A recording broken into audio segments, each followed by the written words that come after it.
Good morning everyone. तो दोस्तों, Samar Soni good morning. Kamlesh Pratap app update होगा तो क्या वेब पेज पर नहीं चलेगा? नहीं, बिल्कुल नहीं चलेगा, सिर्फ मोबाइल एप्लीकेशन पर चलेगा, सिर्फ मोबाइल पर, राइट नाउ। और very soon the app is going to update, the trial version is going on now. तो हम लोगों ने एक टॉपिक फिनिश कर लिया, दैट इज फाइनेंशियल मार्केट, वित्तीय बाजार। अब थोड़ा सा आगे चलते हैं और एक चैप्टर को और फिनिश करते हैं। एक चैप्टर आज नया चैप्टर पढ़ेंगे और आज की क्लास का जो चैप्टर होगा और आज की क्लास में जो हम बात करेंगे, तो आज की क्लास में जो हम बात करेंगे वो होगी तो आज नया चैप्टर स्टार्ट करते हैं। हमने नेशनल इनकम पढ़ लिया और फाइनेंशियल मार्केट पढ़ लिया। तो आज की क्लास में हम लोग शुरू करने जा रहे हैं, अच्छा हाँ, और बैलेंस ऑफ पेमेंट पढ़ लिया, फॉरेन एक्सचेंज रेट पढ़ लिया, विदेशी विनिमय दर, ना डिवैल्यूएशन हो गया। तो देवाशीष साहू गुड मॉर्निंग, जय जगन्नाथ। तो अब हम स्टार्ट कर रहे हैं एक नया chapter and that is market, बाजार।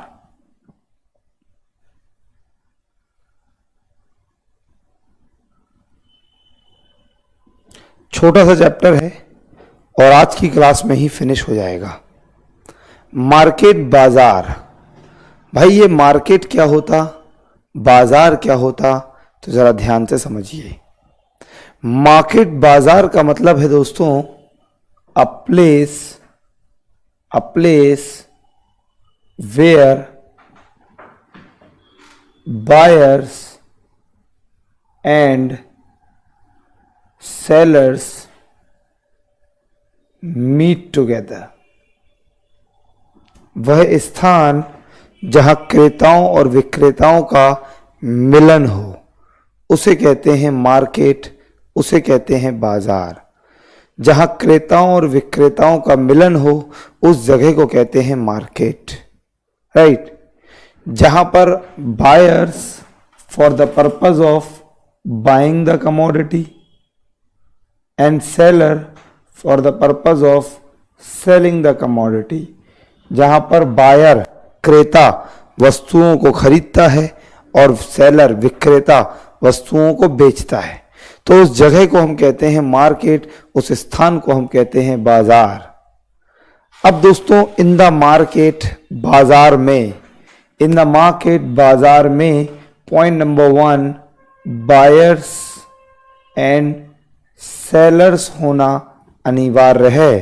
दोस्तों किसी भी बाजार में क्रेताओं और विक्रेताओं का होना अनिवार्य है। दोस्तों in the market goods and services should be there. वस्तुएं और सेवाओं का होना अनिवार्य है जिन्हें खरीदा और बेचा जाएगा। इन द मार्केट, बाजार में, प्राइस शुड बी देयर। कोई ना कोई एक कीमत होना चाहिए जिसके बेसिस, जिसके आधार पर उनका एक्सचेंज होगा।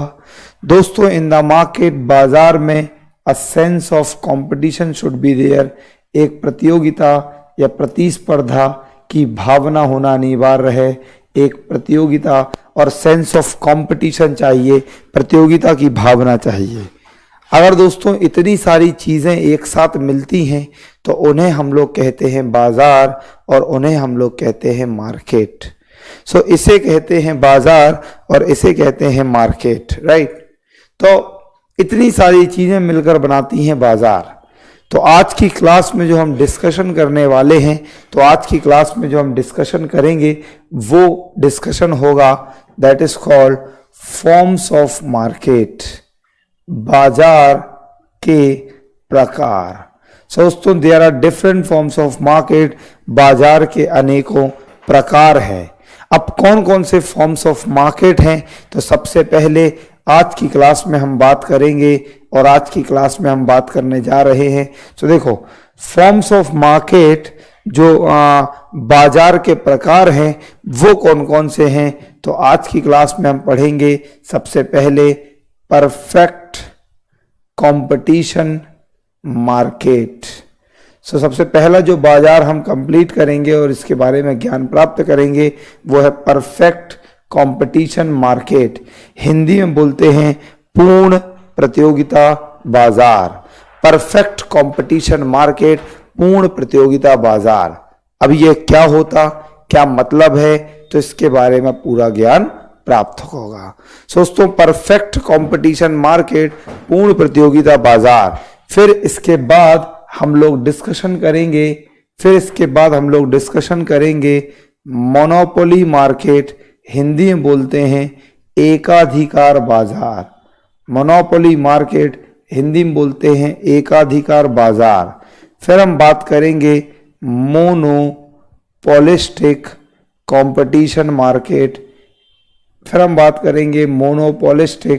Competition market. हिंदी में बोलते हैं एकाधिकारी या एकाधिरात्मक प्रतियोगिता बाजार।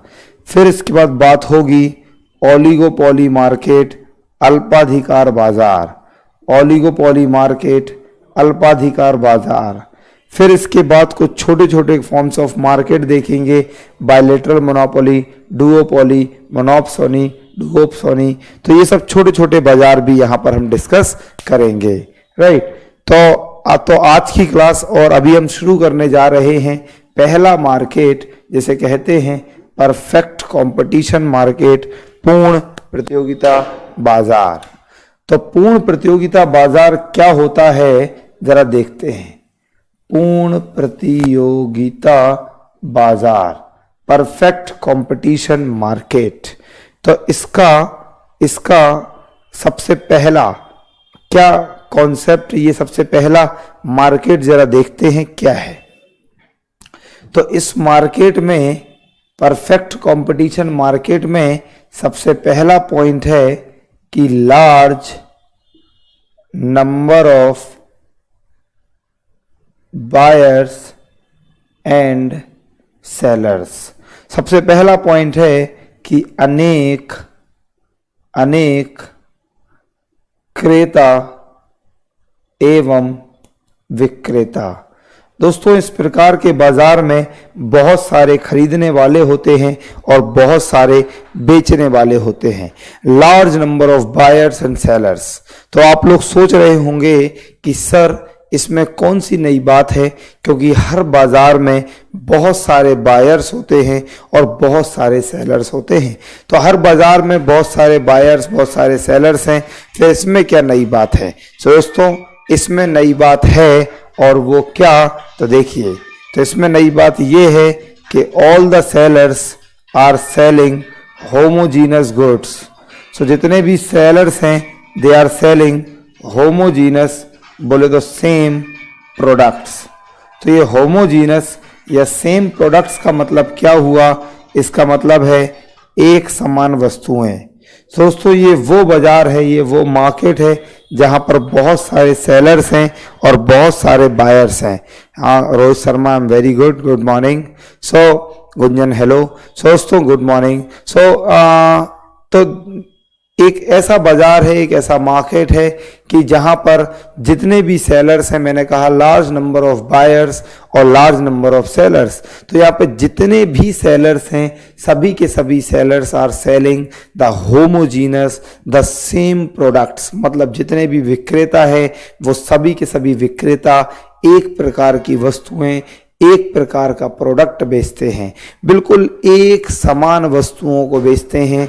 अब ये एक समान वस्तुओं का या होमोजीनस गुड्स का मतलब क्या हुआ। तो दोस्तों एक समान वस्तुओं का मतलब ये हुआ कि प्रोडक्ट्स, और थोड़ा अच्छे से बताते हैं कि प्रोडक्ट्स आर होमोजीनस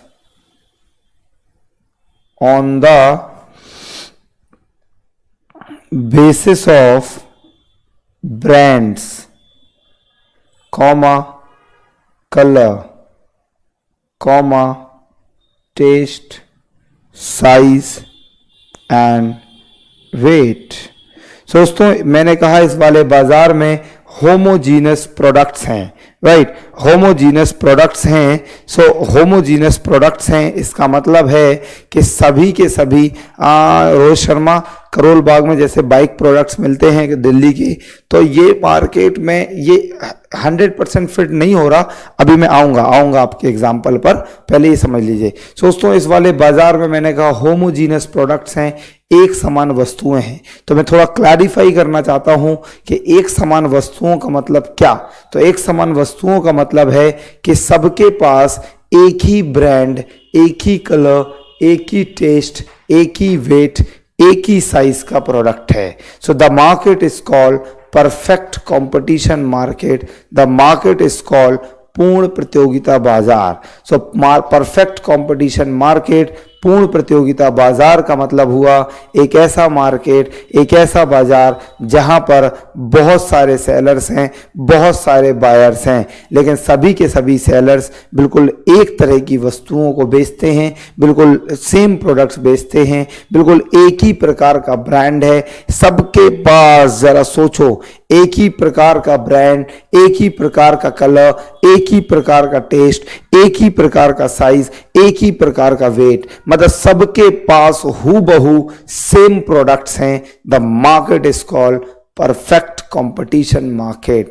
तो उस बाजार को पूर्ण प्रतियोगिता बाजार कहते हैं। राइट। थोड़ा और अच्छे से समझाने के लिए मैं थोड़ा आगे चलता हूं और बढ़िया ज्ञान देता हूं, और वो ये कि इन रियलिटी, अगर हम वास्तविकता में देखें, अगर हम रियलिटी में देखें तो इट डजंट एग्जिस्ट।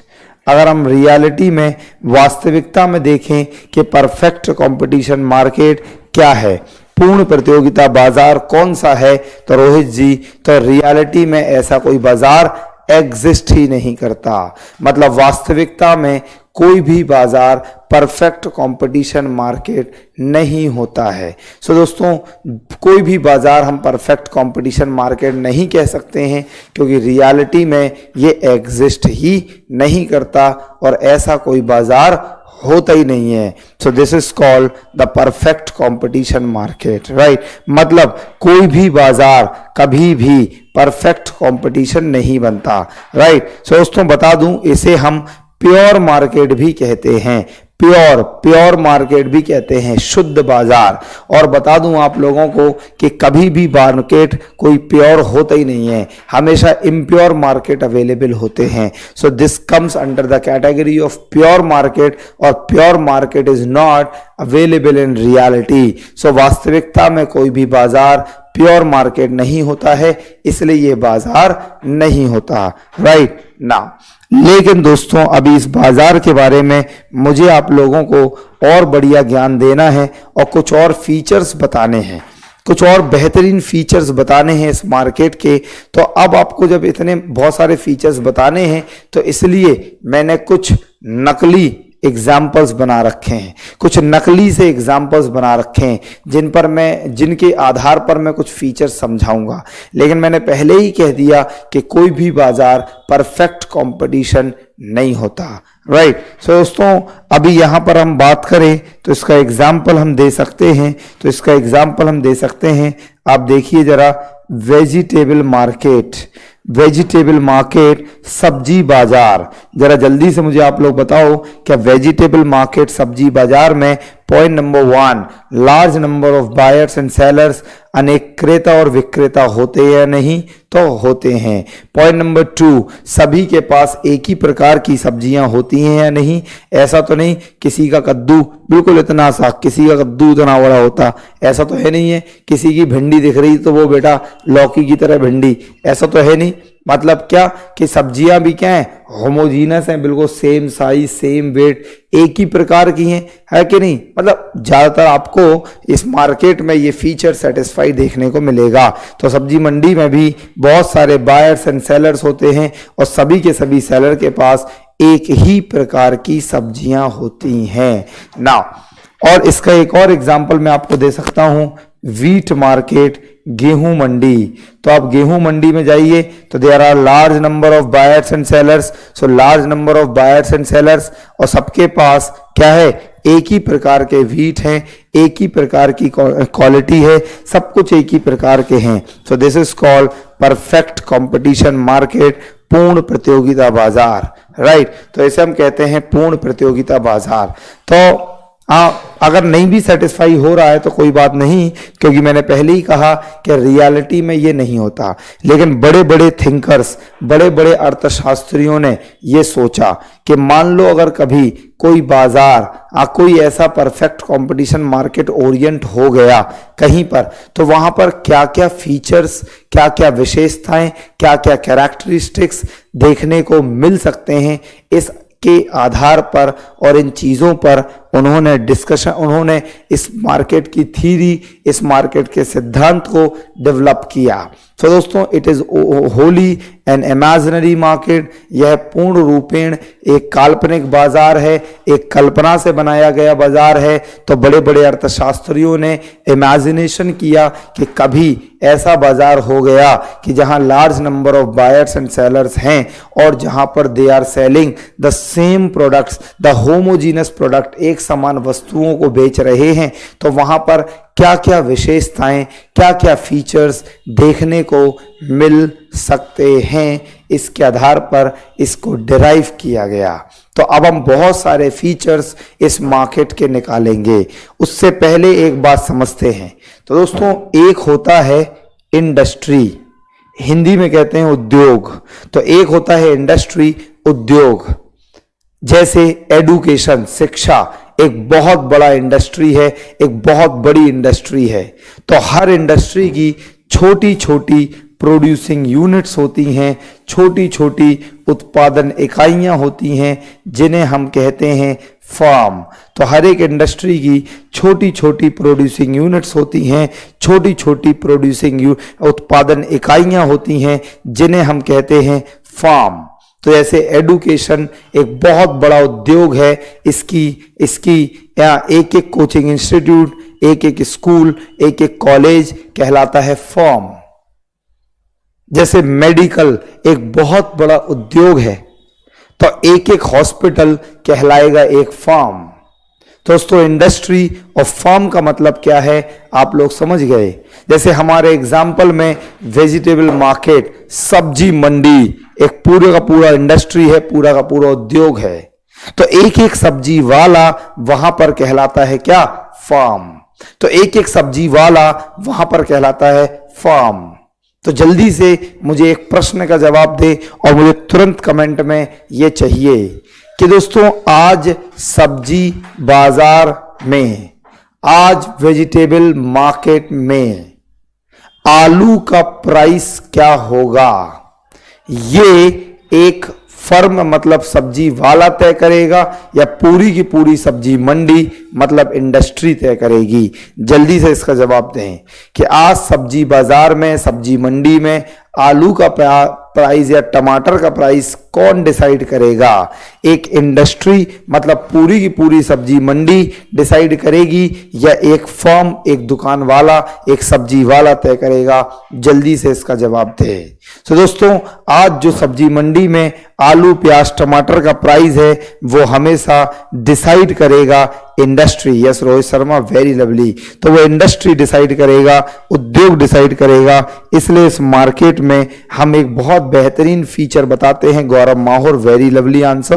दोस्तों, हम इस मार्केट में कहते हैं कि firms do not have control over prices. Hindi माध्यम के जो छात्र छात्राएं हैं, तो जब मैं हिंदी में बोला करूं तो आप लोग लिख लिया करो, क्योंकि दोस्तों प्रैक्टिकली सोचो, छोटे भाई बहन की तरह सोचिए आप लोग कि इतनी सारी चीजें बार बार मैं हिंदी अंग्रेजी में लिखता रहूं तो थोड़ा बावलापन सा लगेगा मुझे। इसलिए आप लोग प्लीज मेरे साथ साथ लिखा करें और मेरे साथ साथ नोट किया करें, तो बहुत यूजफुल होगा। देखिए, इस तरीके से हम पढ़ाते हैं कि आप साथ साथ नोट कर सकते हैं, अपने नोट्स स्वयं बना सकते हैं, राइट। तो आप लोग हिंदी में साथ साथ लिखिए मेरे, जो लोग हिंदी में लिखते हैं। Firms do not have control over the prices का मतलब है फर्मों को कीमतों पर कोई अधिकार नहीं होता। इतने धीरे धीरे भी बोल रहा हूं कि फर्मों को कीमतों पर कोई अधिकार नहीं होता। बिकॉज क्योंकि the prices are determined by, क्योंकि कीमतों का निर्धारण, because the prices are determined by industry. दोस्तों यहां पर हमने कहा कि फर्म्स को कीमतों पर कोई अधिकार नहीं होता, क्योंकि कीमतों का निर्धारण उद्योग इंडस्ट्री के द्वारा होता है। और अगर मैं इसे थोड़ा और एलैबोरेट करूं तो बता दूं क्या, on the basis of market forces, बाजार की सेनाओं के आधार पर। दोस्तों on the basis of market forces, बाजार की सेनाओं के आधार पर। और आप लोग पहले से ही जान चुके हैं कि मार्केट फोर्सेस का मतलब होता है डिमांड एंड सप्लाई। दोस्तों मार्केट में, बाजार में दो सेनाएं होती हैं, मार्केट में दो फोर्सेस होती हैं, एक डिमांड और दूसरी सप्लाई। तो किसी भी बाजार, किसी भी मार्केट में दो प्रकार की फोर्सेस होती हैं, दो प्रकार की सेनाएं होती हैं, एक डिमांड और दूसरी सप्लाई। सो हमेशा मार्केट में दो प्रकार की सेनाएं हैं, दो प्रकार की फोर्सेस हैं। सो दो प्रकार की जो सेनाएं, दो प्रकार की जो फोर्सेस हैं, उन्हें हमने कहा डिमांड एंड सप्लाई, उन्हें हमने कहा मांग एवं आपूर्ति। दोस्तों अगर आज मान लो सब्जी मंडी में टमाटर की डिमांड बहुत ज्यादा है, क्योंकि शादियां वगैरह हैं, शादियों का सीजन चल रहा है, और जो सप्लाई है, जो आपूर्ति है वो कम है। सप्लाई आपूर्ति कम क्यों है? तो सप्लाई आपूर्ति कम इसलिए है क्योंकि दोस्तों मार्केट में लाइक मान लो जो टमाटर आ रहे थे, तो वो जितने भी ट्रक थे, जैसे कल आंधी तूफान आया दिल्ली में, तो अगर मान लो जो टमाटर आ रहे थे वो सारे पानी पड़ गया, उनके ऊपर बारिश आ गई, तो सारे के सारे टमाटर खराब हो गए, सप्लाई बिल्कुल कम हो गई, डिमांड बहुत ज्यादा है। मतलब मार्केट फोर्सेस यहां पर अप्लाई हो रहे हैं, और इस वजह से जो प्राइस होगा वो क्या होगा, बढ़ जाएगा। तो प्राइस बढ़ा किसकी वजह से? मार्केट फोर्सेस, बाजार सेनाएं की वजह से, मांग एवं आपूर्ति की वजह से। लेकिन यहां पर जो फर्म है उसने प्राइस डिसाइड नहीं किया, प्राइस डिसाइड किसके द्वारा हुआ? इंडस्ट्री, उद्योग। तो एक एग्जाम में मैंने सवाल पढ़ा कि under which form of market do the firms not have control over the price? किस प्रकार के बाजार में फर्म को कीमतों पर कोई अधिकार नहीं होता? तो दोस्तों this is called what? The perfect competition market. Very lovely Ram Lakhan Meena. Now इसके अलावा अगर हम आगे चलते हैं और जरा नेक्स्ट पॉइंट को एनालाइज करते हैं कि आखिर नेक्स्ट पॉइंट क्या है, तो दोस्तों नेक्स्ट पॉइंट है कि देखिए मैंने कहा कि यहां पर इंडस्ट्री ने प्राइस डिसाइड किया और सभी की सभी फर्म्स ने उस प्राइस को एक्सेप्ट किया, उस प्राइस को स्वीकार किया, क्योंकि इंडस्ट्री प्राइस डिसाइड कर रही है और सभी की सभी फर्में उस प्राइस को स्वीकार कर रही हैं। इसलिए इस मार्केट में एक बढ़िया पॉइंट निकल के आता है कि फर्म्स को हम लोग कहते हैं price taker. Firms are called price taker. फर्मों को कीमत स्वीकार करने वाला कहते हैं। तो firms are called price taker. फर्मों को कीमत स्वीकार करने वाला कहते हैं। मतलब क्या हुआ? तो ध्यान से सुने आप लोग। तो firms are called price taker because, क्योंकि जो भी प्राइस इंडस्ट्री ने बनाए हैं, जो भी प्राइस इंडस्ट्री ने बनाए हैं, सभी की सभी फर्मों ने उसे स्वीकार कर लिए, सभी की सभी फर्मों ने उसे एक्सेप्ट कर लिए। सो this is called price taker, this is called स्वीकार करने वाला। राइट नाउ तो दोस्तों एक एग्जाम में यह भी सवाल आया, under which form of market do the firms are called price taker? किस प्रकार के बाजार में फर्मों को कीमत स्वीकार करने वाला कहते हैं? तो आंसर था पूर्ण प्रतियोगिता बाजार, परफेक्ट कंपटीशन मार्केट। चलिए दोस्तों मैं आप लोगों को एक बात और यहीं पर बता दूं कि अगर देखो अभी इस मार्केट के जो टॉपिक है इसमें कम से कम बहुत सारे 50, 60, 100 पॉइंट्स होंगे आपके पास। जब ये पूरा टॉपिक खत्म हो जाएगा तो कम से कम इतने सारे पॉइंट्स आपके पास होंगे, हर मार्केट के अलग अलग पॉइंट्स होंगे। तो तुम्हें बेटा रटना तो है नहीं, तो अगर आप उसे रटोगे, उसे बिल्कुल रट के याद करोगे तो कुछ ना कुछ भूल जाओगे डेफिनेटली एग्जाम से पहले या एग्जामिनेशन टाइम पर। इसलिए मैं आप लोगों को एक आइडिया देता हूं, मैं आप लोगों को एक सजेशन देता हूं कि आप लोग क्या करें। तो आप लोग हर मार्केट के, जो इसके बाद होंगे या ये वाला, तो हर मार्केट के शुरू के 1, 2, 3 पॉइंट याद रखें, शुरू के 1, 2 पॉइंट याद रखें, प्लस एग्जाम्पल्स याद रखें। तो अगर आपने हर मार्केट के शुरू के 2, 3 पॉइंट याद कर लिए और एग्जाम्पल याद कर लिए तो आपको कुछ नहीं रटना, सारे पॉइंट्स अपने आप दिमाग में आने लगेंगे। जैसे दोस्तों देखिए, कुछ नहीं, मैंने एक एक करके सारे पॉइंट्स को वहीं से निकाल रहा हूं, देखना कैसे। पहले मैंने कहा कि इस मार्केट में इंडस्ट्री ने प्राइस डिसाइड किया, सभी की सभी फर्म्स ने उसे स्वीकार किया। तो यहां पर एक पॉइंट निकला कि फर्मों को कीमतों पर कोई अधिकार नहीं होता है, क्योंकि कीमतों का निर्धारण उद्योग के द्वारा होता है बाजार सेनाओं के आधार पर, अर्थात बाजार मांग और बाजार आपूर्ति के आधार पर।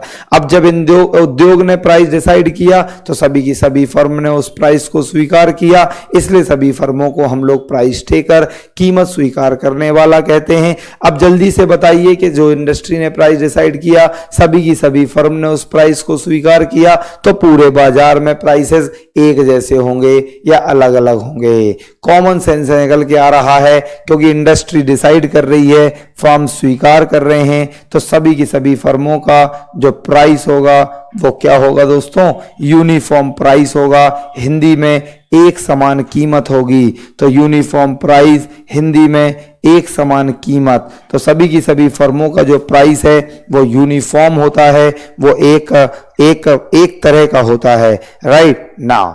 इसके अलावा हम थोड़ा आगे चलते हैं।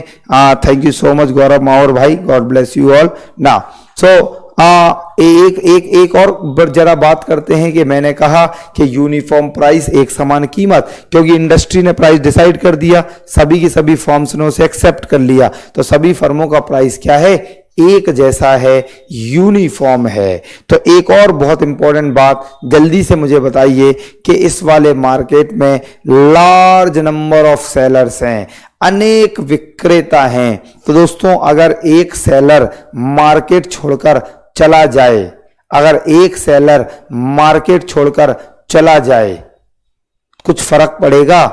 अगर एक ऑलरेडी एग्जिस्टेड सेलर मार्केट में आ जाए, कुछ फर्क पड़ेगा?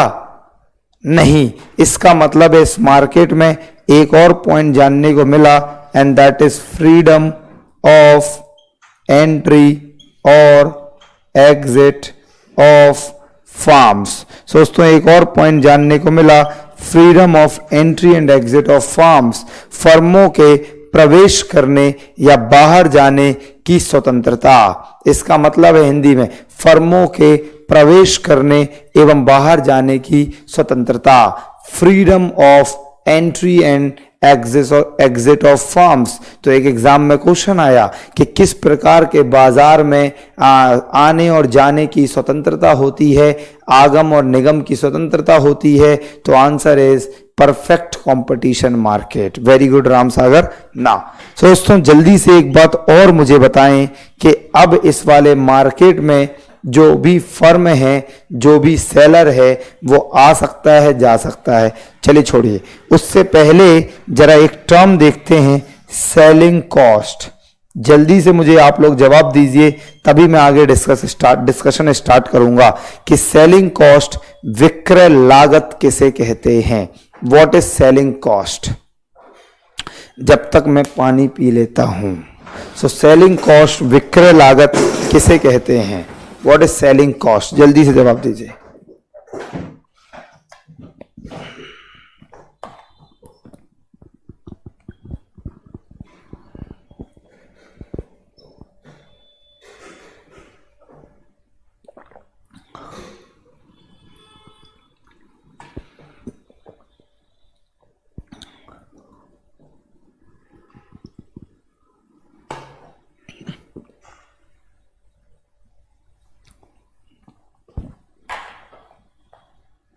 जल्दी से जवाब दें। What is selling cost? Main price Ram Sagar नहीं। Cost of any item after it is prepared. Gaurav Mahaur थोड़ा सा क्लियर जवाब दें, थोड़ा समझ में नहीं आया मुझे। दोस्तों व्हाट इज सेलिंग कॉस्ट? विक्रय लागत क्या होता है? टोटल सर्विसेज जोड़ के पता नहीं, जिस प्राइस पर गुड्स बेची जाती हैं। ओम प्रकाश गलत जवाब। दोस्तों सेलिंग कॉस्ट, देखिए दोस्तों एक टर्म होता है जिसे हम कहते हैं सेलिंग प्राइस, लेकिन यहां पर मैंने लिखा सेलिंग कॉस्ट। दोस्तों जब हम बात करते हैं सेलिंग प्राइस, विक्रय कीमत, तो एक होता है विक्रय कीमत सेलिंग प्राइस, बेचने तक उसकी लागत। रोहित शर्मा थोड़ा और अच्छे से स्पष्ट करें। तो दोस्तों एक होता है सेलिंग प्राइस, वह प्राइस जिस पर कोई प्रोडक्ट बेचा जाता है। जैसे ये मार्कर के बाजार में क्या कीमत है, तो इसे कहेंगे सेलिंग प्राइस इसका। अब सेलिंग कॉस्ट का मतलब क्या होता है? देखिए अब मैंने ये मार्कर को प्रोड्यूस किया, मैंने इस मार्कर का उत्पादन किया। अब जब मैंने इस मार्कर का प्रोडक्शन किया तो जो land, labour, capital, raw material, fuel, भूमि, श्रम, पूंजी, कच्चा माल, ईंधन, इन सब पे पैसा खर्च हुआ, उसे इस मार्कर का कहेंगे प्रोडक्शन कॉस्ट। एवरीबॉडी क्या कहेंगे? प्रोडक्शन कॉस्ट, उत्पादन लागत। अब जब ये मार्कर प्रोड्यूस हो गया, जब ये मार्कर का उत्पादन हो गया, अब इसके उत्पादन, इसके प्रोडक्शन होने के बाद इस मार्कर को कस्टमर तक पहुंचाने के लिए जो भी एक प्रोड्यूसर, जो भी एक उत्पादक पैसे खर्च करता है, उसे कहते हैं सेलिंग कॉस्ट, उसे कहते हैं विक्रय लागत। जो आप लोग जवाब दे रहे थे, यस वेरी गुड मीनल। सो दोस्तों व्हाट इज सेलिंग कॉस्ट? तो सेलिंग कॉस्ट का मतलब हुआ जैसे एडवर्टीजमेंट पर जो पैसा खर्च हो रहा है, एडवर्टीजमेंट पर जो पैसा खर्च हो रहा है, ट्रांसपोर्टेशन पर जो पैसा खर्च हो रहा है, मार्केटिंग पर जो पैसा खर्च हो रहा है। दोस्तों इन्हें हम कहते हैं मार्केटिंग, विपणन पर जो पैसा खर्च हो रहा है, तो इन्हें हम कहते हैं सेलिंग कॉस्ट, इन्हें हम कहते हैं विक्रय लागत। सो what is selling cost? What is विक्रय लागत? तो सेलिंग कॉस्ट और विक्रय लागत का मतलब है कि जो भी, thank you so much aunty. So selling cost का मतलब है कि जो भी एडवर्टीजमेंट पर पैसा खर्च हुआ, जो भी मार्केटिंग पर पैसा खर्च हुआ, जो भी ट्रांसपोर्टेशन पर पैसा खर्च हुआ, इसे हम कहेंगे सेलिंग कॉस्ट, इसे हम कहेंगे विक्रय लागत। मतलब जल्दी से मुझे एक बात बताएं, इस वाले मार्केट में लार्ज नंबर ऑफ बायर्स तो हैं, लेकिन सबके पास एक ही प्रकार का प्रोडक्ट है, होमोजीनस आइटम्स हैं, और तो और पूरे बाजार में एक ही प्रकार का प्राइस भी है, यूनिफॉर्म प्राइस भी है। तो मुझे बताइए क्या इस मार्केट में, जल्दी कमेंट में जवाब दीजिए, क्या इस मार्केट में सेलिंग कॉस्ट कम होगी या ज्यादा? क्या एडवर्टीजमेंट, मार्केटिंग वगैरह पर पैसा खर्च ज्यादा करना पड़ेगा या कम? कम ऑन जवाब दीजिए, फिर मैं आगे डिस्कशन करूंगा। सो दोस्तों इस वाले मार्केट में जो सेलिंग कॉस्ट होती है, तुरंत इंटरेक्शन होना चाहिए और फास्ट टू वे कम्युनिकेशन होना चाहिए। सो दोस्तों इस वाले बाजार में जो सेलिंग कॉस्ट है, जो विक्रय लागत है, चूंकि एडवर्टीजमेंट, मार्केटिंग कम होगी या ज्यादा, क्योंकि एक ही प्रकार का प्रोडक्ट है, एक ही प्रकार का प्राइस है। तो इस वाले मार्केट में वेरी गुड समरेंद्र। सो इस प्रकार के मार्केट में जो सेलिंग प्राइस है वो हमेशा क्या होगी? कम होगी। सो कम सेलिंग प्राइस होगा। बहुत बढ़िया सबका जवाब, वेरी लवली। ना एक और प्रश्न का जल्दी से जवाब दें, जैसे मैं सवाल पूछूंगा, और वो ये कि इस वाले मार्केट में large number of buyers and sellers हैं, और तो और यूनिफॉर्म, और तो और होमोजीनस प्रोडक्ट्स हैं, और तो और साथ में होमोजीनस प्रोडक्ट्स हैं, और दोस्तों यूनिफॉर्म एक समान कीमतें हैं। तो मुझे एक बात बताइए कि इस वाले मार्केट में सभी बायर्स एंड सेलर्स को मार्केट के बारे में परफेक्ट नॉलेज, हिंदी में पूर्ण ज्ञान होगा या नहीं होगा? जल्दी से मुझे जवाब दें और जल्दी से मुझे बताएं कि इस वाले मार्केट में परफेक्ट नॉलेज, पूर्ण ज्ञान होगा या नहीं होगा? जल्दी से मुझे बताएं।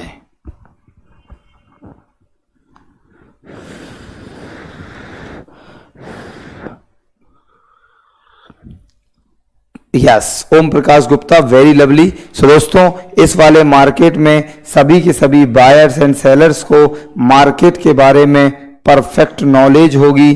तो next point, perfect knowledge to buyers and sellers about the market. Hindi माध्यम के छात्र छात्राएं कि दोस्तों, बाजार विक्रेताओं और विक्रेताओं को बाजार का पूर्ण ज्ञान होता है।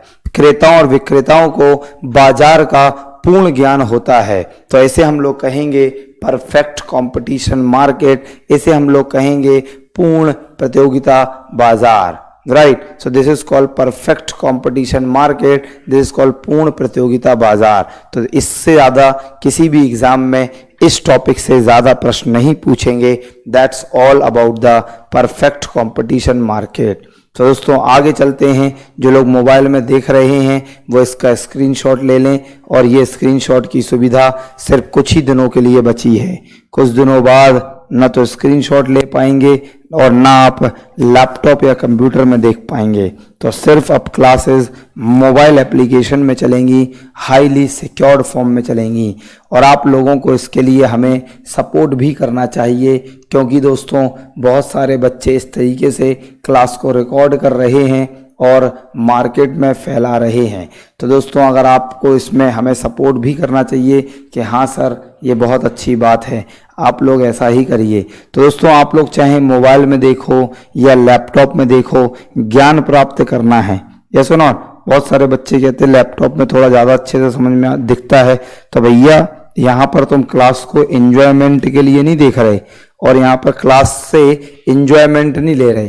क्लास पढ़ने का मतलब है ज्ञान प्राप्त करना। तो ज्ञान प्राप्त चाहे तुम्हें सरकारी स्कूल में हो या इंटरनेशनल स्कूल में हो, बात तो एक ही है दोस्तों। हाँ, सो बात तो एक ही है। मतलब ज्ञान अगर तुम्हें सरकारी स्कूल में मिल रहा है और बेहतरीन ज्ञान, तो फिर आप लोगों को इंटरनेशनल स्कूल जाने की जरूरत क्या है? Yes or not? So, right. So when will the app upgraded? Video has been not paused while commenting. हाँ बिल्कुल, just very soon it is going to uploaded. It is very going to so upgraded. So it is on trial basis actually. So अभी testing basis. तो test कर रहे हैं अभी उसका। तो आप लोग प्लीज़ इस बात को सपोर्ट करिए कि सही बात है, आप लोगों को चाहे मोबाइल में देखने को मिले, लैपटॉप में मिले, डजंट मैटर, बस आप लोग ज्ञान के बारे में चिंता करें। राइट, सो क्योंकि मेरे पास मोबाइल नहीं है सर, तो कोई बात नहीं ओम प्रकाश जी, आप मोबाइल अरेंज कर लीजिए कहीं ना कहीं से। आजकल वैसे भी 4-5-6 हज़ार में बढ़िया से स्मार्टफोन्स आते हैं। तो अगर आपके पास लैपटॉप है, इसका मतलब है कि आप मोबाइल भी अरेंज कर सकते हैं, और क्लास के लिए तो कर ही सकते हैं एटलीस्ट, और बाकी जो भी रीजंस हो ना। नेक्स्ट इज दोस्तों मोनोपोली मार्केट, हिंदी में कहेंगे एकाधिकार बाजार। मोनोपोली मार्केट हिंदी में कहेंगे एकाधिकार बाजार। अब ये मोनोपोली मार्केट, एकाधिकार बाजार क्या होता है, तो जरा इसको अच्छी तरह समझते हैं और समझने की कोशिश करते हैं। राइट, सो मोनोपोली मार्केट, एकाधिकार बाजार किसे कहते हैं? सही, राइट। सो अब ये मोनोपोली मार्केट, एकाधिकार बाजार क्या होता है? तो सबसे पहला पॉइंट मोनोपोली मार्केट में, और वो ये only single seller and large number of buyers.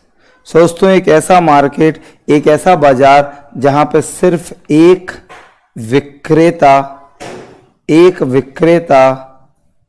एवं अनेक क्रेता। दोस्तों, एक ऐसा बाजार जहां पर बेचने वाला एक, सेलर एक, लेकिन बायर्स बहुत सारे। मोनोपोली जहां पर एक बेचने वाला और बहुत सारे खरीदने वाले, उसे कहते हैं मोनोपोली मार्केट, उसे कहते हैं एकाधिकार बाजार। मतलब क्या हुआ, जरा देखिए। हम और अच्छे से समझने के लिए ऐसे भी कह सकते हैं कि एक ऐसा बाजार जहां बेचने वाला एक है और खरीदने वाले बहुत सारे हैं, उसे monopoly market, single seller in large number of buyers. उससे पहले मैं एक बात बताना चाहता हूं, देखिए दोस्तों, एक टर्म होता है जिसे हम कहते हैं पॉली, ऐसी एक टर्म होता है जिसे कहते हैं सोनी। जरा ध्यान देना, पॉली का मतलब होता है सेलर, एवरीबडी। पॉली का मतलब क्या होता है? सेलर। और जब भी हम बोलें सोनी, तो सोनी का मतलब होता है क्या? बायर। सो पॉली का मतलब होता है सेलर एंड सोनी का मतलब होता है बायर, राइट? यस, बहुत बढ़िया गौरव माहौल। सो दोस्तों, what is monopoly? So monopoly का मतलब है, मोनो का मतलब है सिंगल, पॉली का मतलब है सेलर, तो this is called monopoly, single seller and large number of buyers, right? ना इसके अलावा इस मार्केट में no close substitute is available. No close substitute is available का मतलब है कोई निकट विस्थापन या स्थानापन्न, विस्थापन या स्थानापन्न, कोई निकट विस्थापन या स्थानापन्न नहीं होता। नो क्लोज सब्स्टिट्यूट, कोई निकट विस्थानापन्न या विस्थापन नहीं होता। No close substitute is available, कोई निकट विस्थापन नहीं होता। इसका मतलब क्या हुआ, ये अभी हम आपको बताएंगे।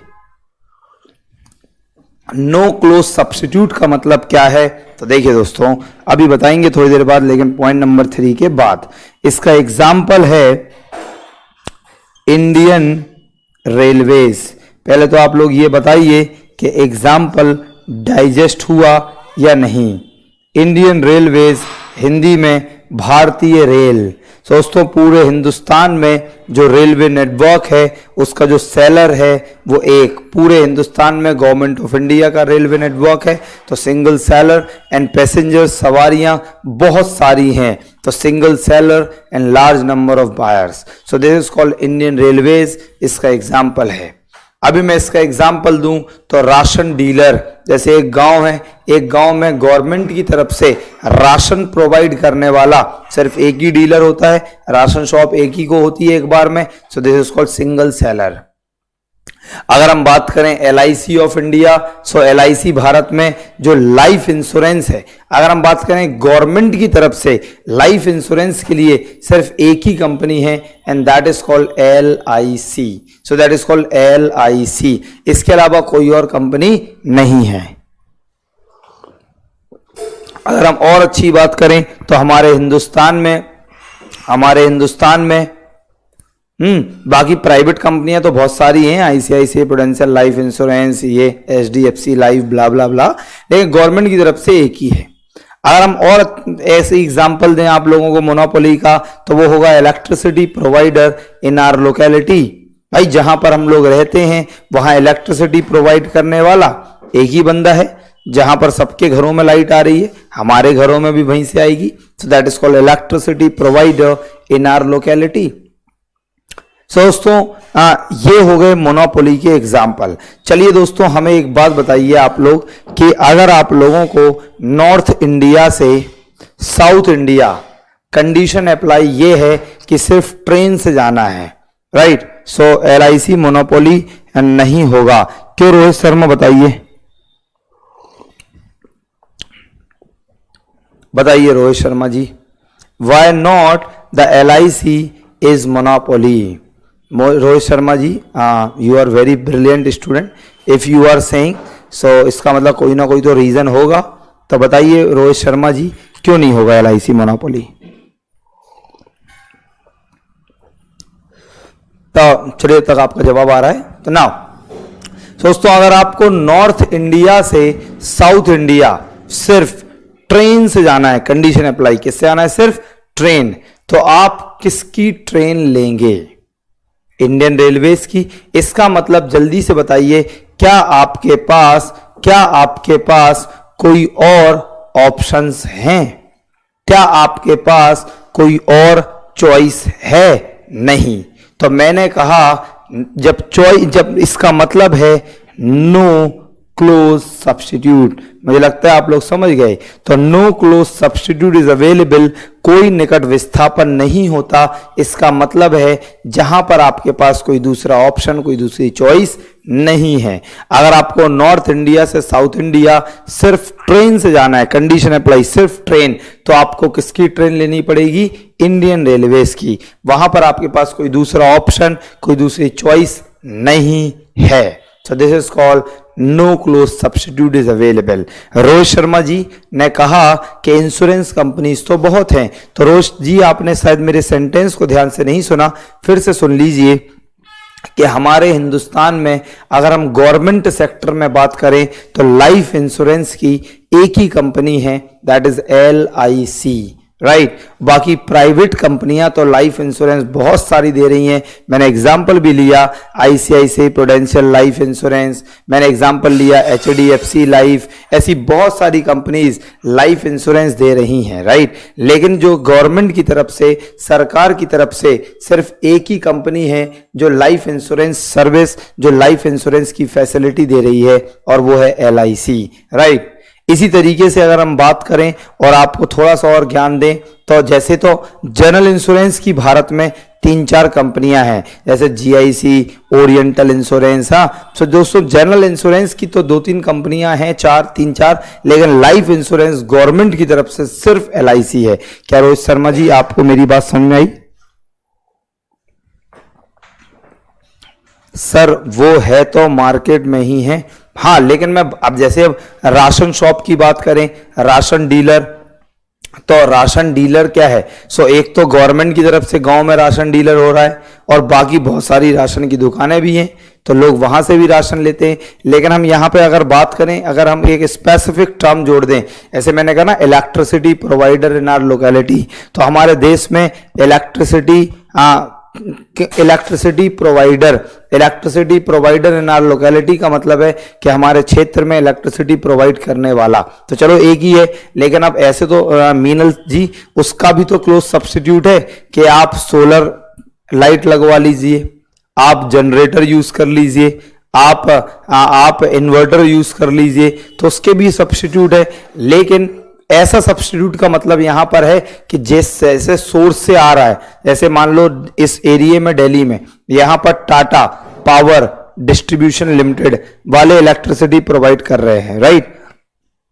तो टाटा वाले यहां पे इलेक्ट्रिसिटी प्रोवाइड कर रहे हैं, तो ऐसा तो नहीं है कि यहीं पर रिलायंस वाले भी इलेक्ट्रिसिटी दे रहे हैं और अदर कंपनीज वाले भी इलेक्ट्रिसिटी दे रहे हैं, ऐसा तो नहीं है।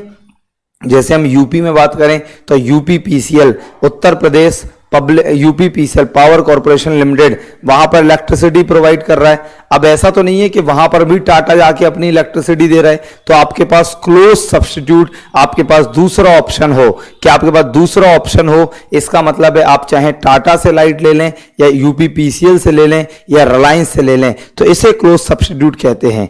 गवर्नमेंट से जिस प्राइस में मिलेगा उस प्राइस में किसी और सोर्स से नहीं मिलेगा। यस, और मतलब क्या मोनोपोली इमेजिनरी नहीं हुआ? नहीं, तो मीनल ये इमेजिनरी नहीं है, लेकिन ये भी एक एक्सट्रीम फॉर्म ऑफ मार्केट है। अगर हम बात करें तो एक्सट्रीम फॉर्म ऑफ मार्केट, तो एक्सट्रीम फॉर्म ऑफ मार्केट सिर्फ 2 प्रकार के होते हैं। ये एग्जाम का क्वेश्चन भी आया कि एक्सट्रीम फॉर्म ऑफ मार्केट, तो एक्सट्रीम फॉर्म ऑफ मार्केट में परफेक्ट कंपटीशन एंड मोनोपोली ये दोनों आएंगे। क्योंकि ये बहुत, जैसे परफेक्ट कंपटीशन तो होता ही नहीं है और मोनोपोली एग्जिस्ट होना बहुत टिपिकल है, बहुत एक्सट्रीम है। These are the examples of extreme form of market Meenal. तो LIC के क्लोज सब्स्टिट्यूट हैं, लेकिन अगर हम स्पेसिफिकली ऐसे बोलें कि गवर्नमेंट सेक्टर में, गवर्नमेंट के लिए LIC का कोई और सब्स्टिट्यूट है कि नहीं, वहां पे मिलेगा नो क्लोज सब्स्टिट्यूट, राइट। वो सब्स्टिट्यूट की हम बात कर रहे हैं, कुछ स्पेसिफिक होकर टॉक कर रहे हैं, राइट ना। क्या सब लोग मेरी बात से एग्री हैं? तब मैं आगे चलूं। क्या सबको मेरी बातें समझ में आ गई, या स्टिल आप लोग कुछ और बोलना चाहते हैं? तो you can say, we will discuss on it. इस तरह का डिस्कशन क्लास में बहुत अच्छा होता, और इस तरह का डिस्कशन क्लास में हमेशा होना चाहिए, and I always appreciate that. कोई और रोहित शर्मा जी, क्या आप बात समझ गए? और मीनल जी और गौरव माहुर, जल्दी से दोस्तों ना। सो दोस्तों इसे हमने कहा मोनोपोली मार्केट, इसे हमने कहा एकाधिकार बाजार। चलिए दोस्तों अब नेक्स्ट पॉइंट निकालने की कोशिश करते हैं और नेक्स्ट पॉइंट को देखते हैं। राइट, सो दोस्तों नेक्स्ट पॉइंट, सो अब क्या इस वाले मार्केट में अगर आप मुझे कहें तो मैं इंडस्ट्री और फर्म का ऐसे शो कर सकता हूं कि इस वाले मार्केट में मैं इंडस्ट्री और फर्म को ऐसे शो कर सकता हूं या नहीं? जल्दी से मुझे बताएं कि इस वाले मार्केट में मैं इंडस्ट्री और फर्म को ऐसे शो कर सकता हूं या नहीं? गैस फील्ड में various government companies are available like yes, so they are not they are that here monopoly of government. So Mahendra Tetarwal, these are not the example of monopoly in our country. No, बिल्कुल भी नहीं। Very good point now. So yes, चलिए so आगे चलते हैं। तो दोस्तों क्या मैं इंडस्ट्री और फर्म को ऐसे डिनोट कर सकता हूं? क्योंकि यहां पर मोनोपोली मतलब सिंगल सेलर है, चाहे उसे आप इंडस्ट्री कह लो या उसे आप फर्म कह लो, यस और नॉट। सो सिंगल सेलर है। तो अब यहां पर जैसे अब याद करिए, परफेक्ट कंपटीशन मार्केट में मैंने कहा कि फर्म्स को प्राइस पर कोई कंट्रोल नहीं होता, because the prices are determined by the industry. लेकिन इस वाले मार्केट में क्या है? इस वाले मार्केट में यह है कि इंडस्ट्री ही फर्म है और फर्म ही इंडस्ट्री है। तो इसका मतलब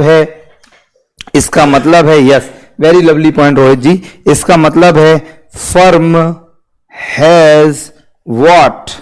फुल कंट्रोल ओवर प्राइस। इसका मतलब है फर्म को कीमत पर हिंदी में पूर्ण अधिकार होता है। So firm has full control over the price because firm ही इंडस्ट्री है और इंडस्ट्री ही फर्म है, और यहां पर मोनोपोली एग्जिस्ट कर रही है, एकाधिकार यहां पर है, इसलिए firm has full control over the price. Yes, because market forces are not working here. Very lovely point Meenal, because the market forces are not working here, क्योंकि यहां पर बाजार सेनाओं का कोई भी रोल प्ले नहीं है, इसलिए यहां पर फर्म को बाजार की कीमतों पर, वस्तुओं की कीमतों पर पूर्ण अधिकार होता है। जैसे इंडियन रेलवेज, भारतीय रेल जब चाहे अपने प्राइस बढ़ा सकता है और जब चाहे अपना प्राइस घटा सकता है। सो that is on Indian railways, that is on भारतीय रेल। सो भारतीय रेल, इंडियन रेलवेज अपने प्राइस बढ़ा भी सकता है और घटा भी सकता है। सो फुल कंट्रोल है और this is called market forces पर कोई भी इफेक्ट नहीं है। चलिए दोस्तों नेक्स्ट पॉइंट की ओर बढ़ते हैं और थोड़ा सा ज्ञान प्राप्त करते हैं। चूंकि लास्ट वाले मार्केट में इंडस्ट्री ने प्राइस डिसाइड किया था और सभी फर्मों ने उसे एक्सेप्ट किया था, इसलिए वहां पर हमने फर्म्स को प्राइस टेकर बोला था। लेकिन यहां पर इंडस्ट्री ही फर्म है तो वो अपना प्राइस खुद बना रही है, इसलिए यहां पर हम फर्म को प्राइस मेकर, कीमत बनाने वाला बोलते हैं। और एक और बढ़िया पॉइंट कि firm is called price maker, फर्मों को कीमत बनाने वाला कहते हैं। नाउ चलिए दोस्तों एक बात और कि लास्ट वाले मार्केट में हमने कहा यूनिफॉर्म प्राइसेस, हमने कहा एक समान कीमतें। तो यूनिफॉर्म प्राइसेस, एक समान कीमतें, लेकिन यहां पर हम वेरी स्मार्टली कहते हैं क्या? Chances of price discrimination.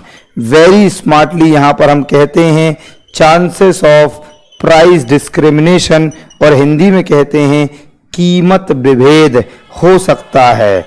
Chances of price discrimination और हिंदी में कहते हैं कीमत विभेद हो सकता है। अब ये प्राइस डिस्क्रिमिनेशन, कीमत विभेद क्या होता है?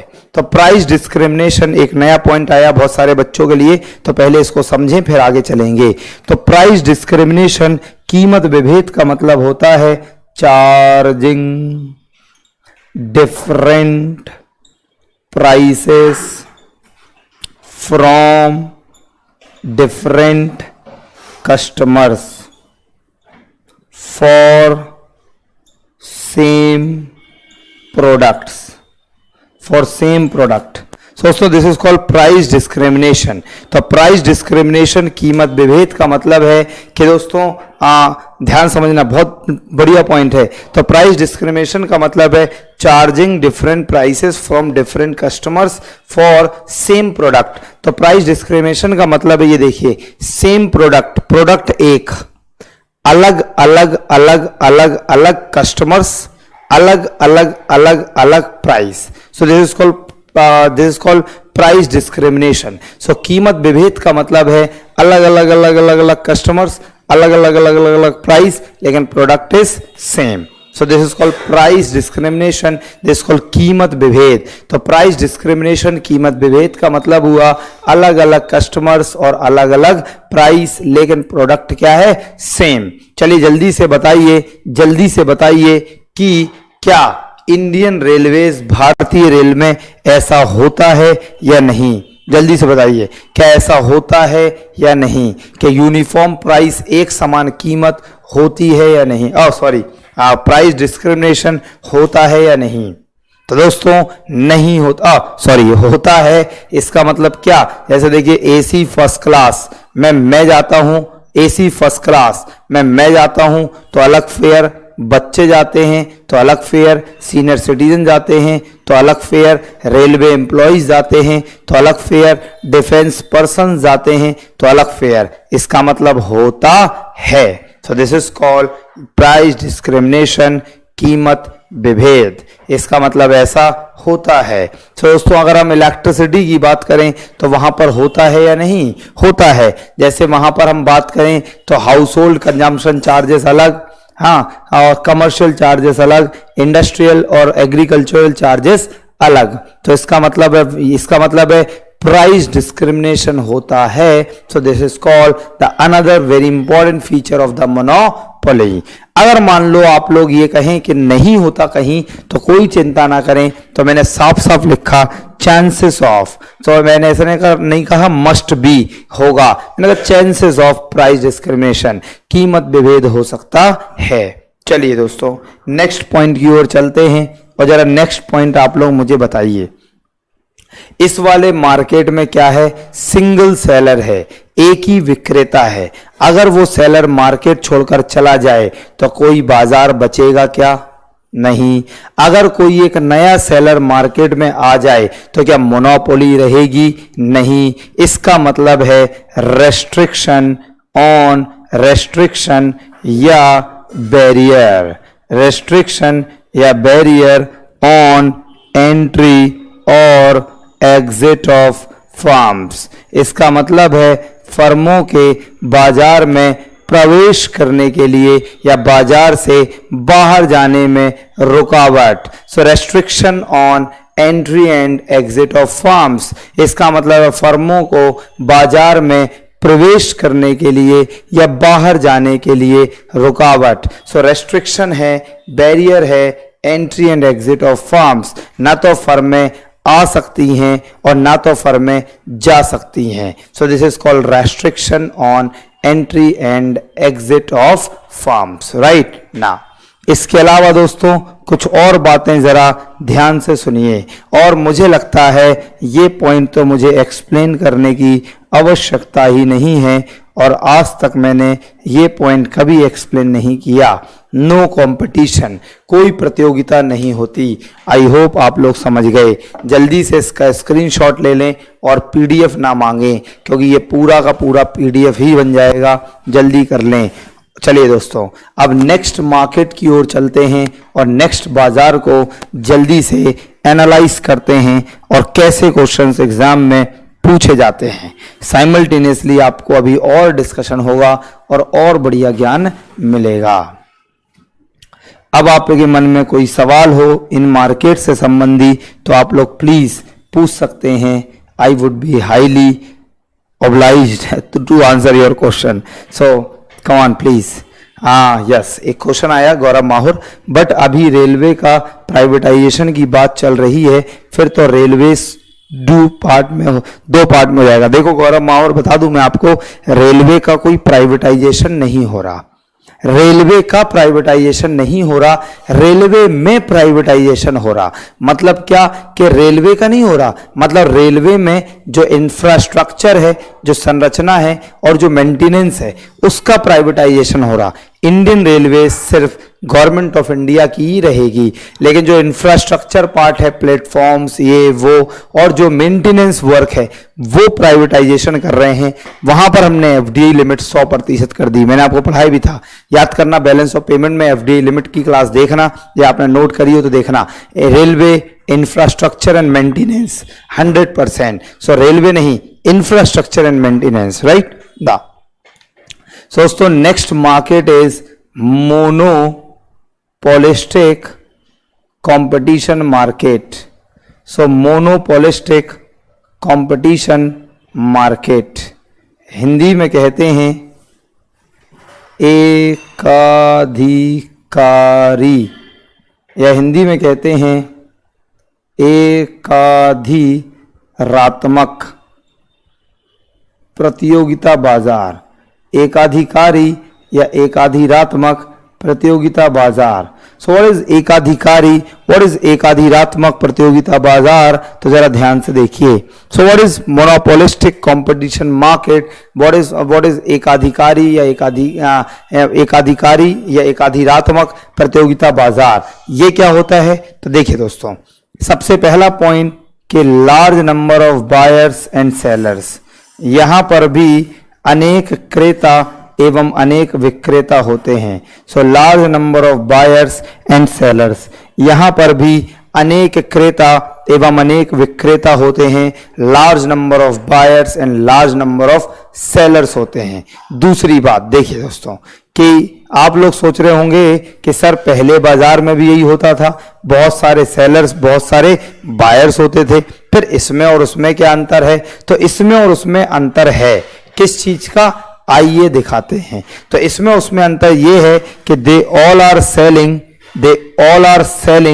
What, the heterogeneous, they all are selling the heterogeneous और डिफरेंशिएटेड, द हेट्रोजीनस और डिफरेंशिएटेड और वैरायटी ऑफ प्रोडक्ट्स।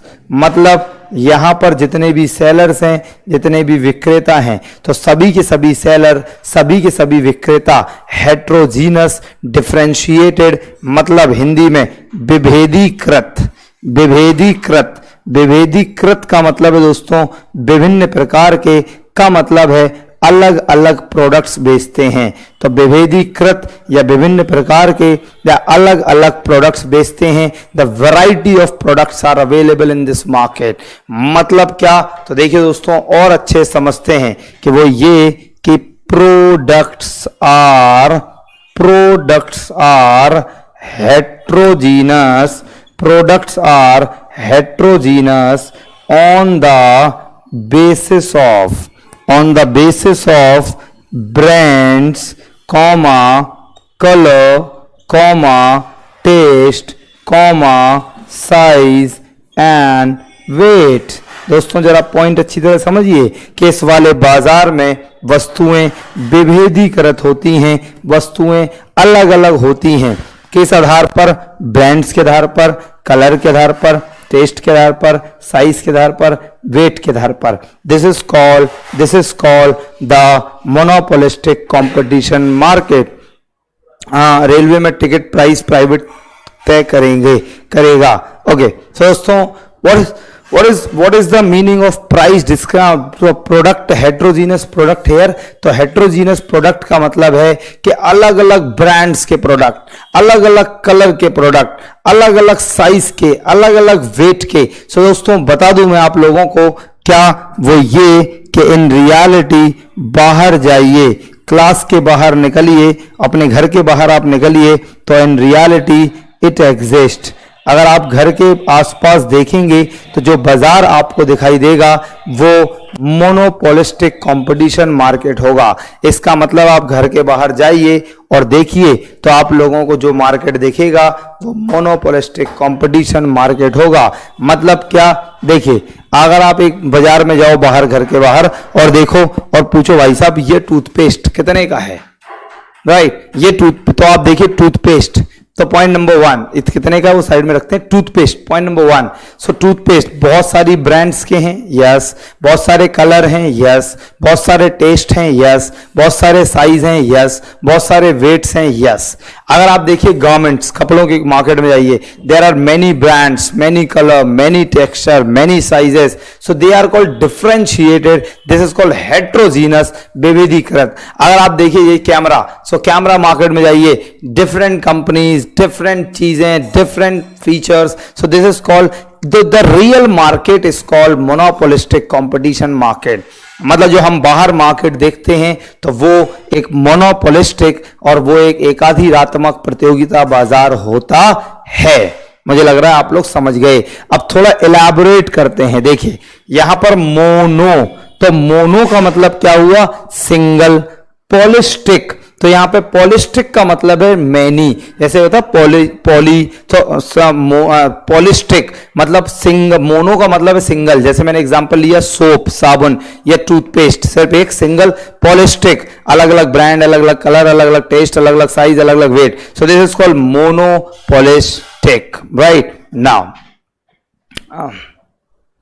हाँ सर, इसे अपूर्ण प्रतियोगिता बाजार भी कहते हैं, yes. So this is called, जैसे वो कहता था पूर्ण प्रतियोगिता, परफेक्ट कंपटीशन, दिस कॉल्ड अपूर्ण प्रतियोगिता, यस। सो दोस्तों this is called in reality it exist. तो घर के बाहर जाइए तो आपको जो बाजार दिखाई देगा वो मार्केट कौन सा होगा दोस्तों, द मोनोपोलिस्टिक कंपटीशन मार्केट होगा। तो शायद आप लोगों को पता चल गया होगा कि हम लोग ऑफलाइन एसएससी का बैच अनाउंस करा है हमने 22 मई, मुखर्जी नगर, बत्रा सिनेमा कॉम्प्लेक्स में टाइम्स कोचिंग सेंटर का ऑफिस है। तो आप लोग प्लीज, इट्स हम्बल रिक्वेस्ट और इट्स अ सॉफ्ट अनाउंसमेंट कि आप लोग अपने रिलेटिव्स, अपने फ्रेंड्स को ये बात इन्फॉर्म करें। अगर आप लोगों को लगता है कि वहां पर जो फैकल्टीज मैंने पहले ही अनाउंस कर दिए हैं, तो वहां पर जो हम लोगों ने, तो वहां पर जो फैकल्टीज हैं वो बहुत रिलायबल, बहुत अच्छे फैकल्टीज हैं।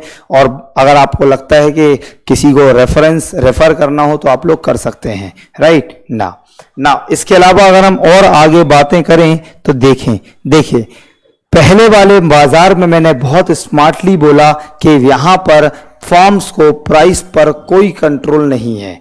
दूसरे वाले बाजार में मैंने बोला कि यहां पर फर्म्स को प्राइस पर पूरा कंट्रोल है। तो पहले वाले बाजार में मैंने बोला फर्म्स को प्राइस पर कोई कंट्रोल नहीं, दूसरे वाले बाजार में बोला पूरा कंट्रोल है।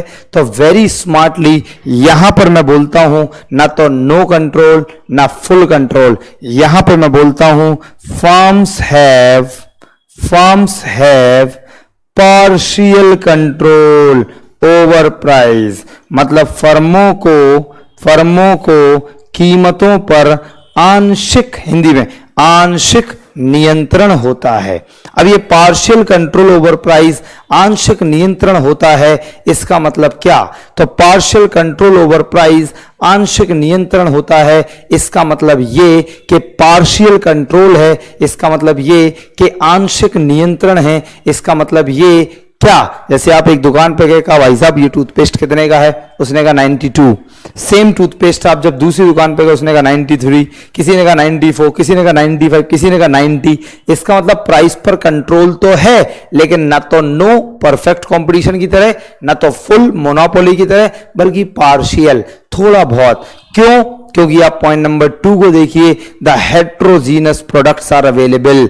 अगर फर्म्स को प्राइस पर पार्शियल कंट्रोल नहीं रहा तो जो कस्टमर्स हैं दे आर हैविंग, जो बायर्स हैं they are having the different choices in the market, they are having the variety of products already available in the market, so they will shift their demand to buy those products rather than buying that particular product। अगर वहां पर product का जो price का partial control नहीं रहा, तो मुझे लग रहा है आप लोग ये वाला पॉइंट अच्छी तरह समझ गए हैं। इसलिए हम कहते हैं कि इस वाले बाजार में फर्मों को कीमतों पर नियंत्रण तो होता है, लेकिन कैसा नियंत्रण है?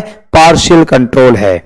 चलिए दोस्तों, एक पॉइंट का जवाब और दीजिए, और वो ये कि यहां पर भी large number of buyers and sellers हैं। Large number of buyers and sellers हैं। एक सेलर मार्केट में आ जाए फर्क पड़ेगा, एक सेलर मार्केट चला जाए फर्क पड़ेगा नहीं। तो यहां पर भी देखने को मिलता है freedom of entry and exit of firms, बाजार में प्रवेश करना या बाजार से बाहर जाने की स्वतंत्रता। So freedom of entry and exit of firms मतलब कोई भी फर्म, जैसे एक नई शैम्पू बनाने की फर्म आ जाए फर्क पड़ेगा, एक ऑलरेडी एग्जिस्टेड शैम्पू वाली कंपनी चली जाए फर्क पड़ेगा नहीं। सो this is called freedom of entry and exit of firms. तो एक एग्जाम में क्वेश्चन आया कि किस बाजार में freedom of entry and exit of firms होता है, तो आंसर था 2, perfect competition and monopolistic, right. चलिए दोस्तों एक नेक्स्ट सवाल का जवाब दीजिए जल्दी से कि इस वाले मार्केट में जो सेलिंग कॉस्ट का फंडा है वो कम होगा या ज्यादा, और जिसे परफेक्ट कंपटीशन में ये पॉइंट समझ में नहीं आया उसे ये पॉइंट अपने आप यहां पे समझ में आने वाला है। तो इस वाले मार्केट में जो सेलिंग कॉस्ट है, जल्दी से मुझे जवाब चाहिए कमेंट में, जो विक्रय लागत है, एडवर्टीजमेंट, मार्केटिंग, ट्रांसपोर्टेशन, किसी वस्तु को बेचने पर जो पैसा खर्च होता है, सेलिंग कॉस्ट। तो इस वाले बाजार में सेलिंग कॉस्ट कम होगी या ज्यादा, मैं जब तक नहीं लिखूंगा जब तक आप मुझे जवाब नहीं देंगे, इसलिए जल्दी से जवाब दीजिए प्लीज।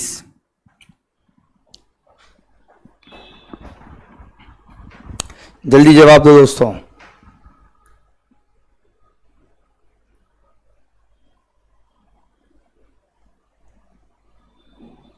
यस सो दोस्तों वेरी लवली टू ऑल।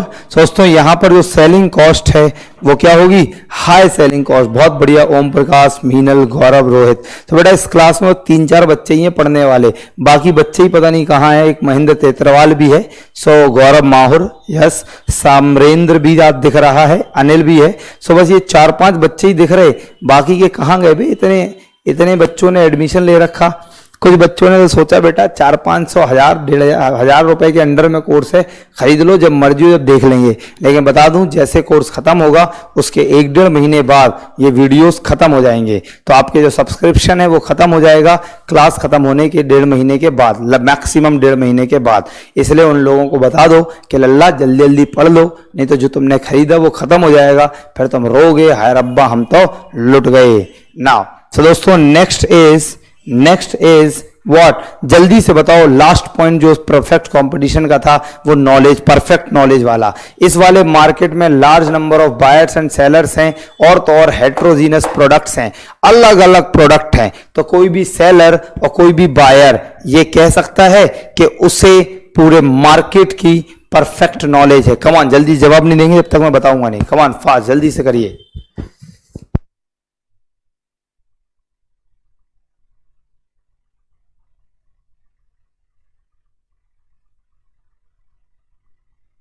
दोस्तों यस, तो बहुत बढ़िया जवाब दिया मीनल ने, सामरेंद्र ने, ओम प्रकाश ने। इसका मतलब है यहां पर इम्परफेक्ट नॉलेज है to the buyers and sellers. So imperfect knowledge to buyers and sellers. दोस्तों जो बायर्स एंड सेलर्स हैं उन्हें क्या है, इम्परफेक्ट नॉलेज है, मतलब पूर्ण ज्ञान का अभाव है अबाउट द मार्केट, पूर्ण ज्ञान का, क्रेताओं और विक्रेताओं को बाजार के पूर्ण ज्ञान का अभाव। सो दोस्तों this is called monopolistic competition market. Yes Rohit, so this is called Gaurav Mahaur, very lovely. So this is called perfect monopolistic competition market. Screenshot ले लीजिए जल्दी से। नाउ अब आगे चलते हैं और जरा मोनोपोलिस्टिक कंपटीशन मार्केट के बारे में बात करते हैं। सो मोनोपोलिस्टिक कंपटीशन मार्केट क्या होता, वो तो हो गया यार।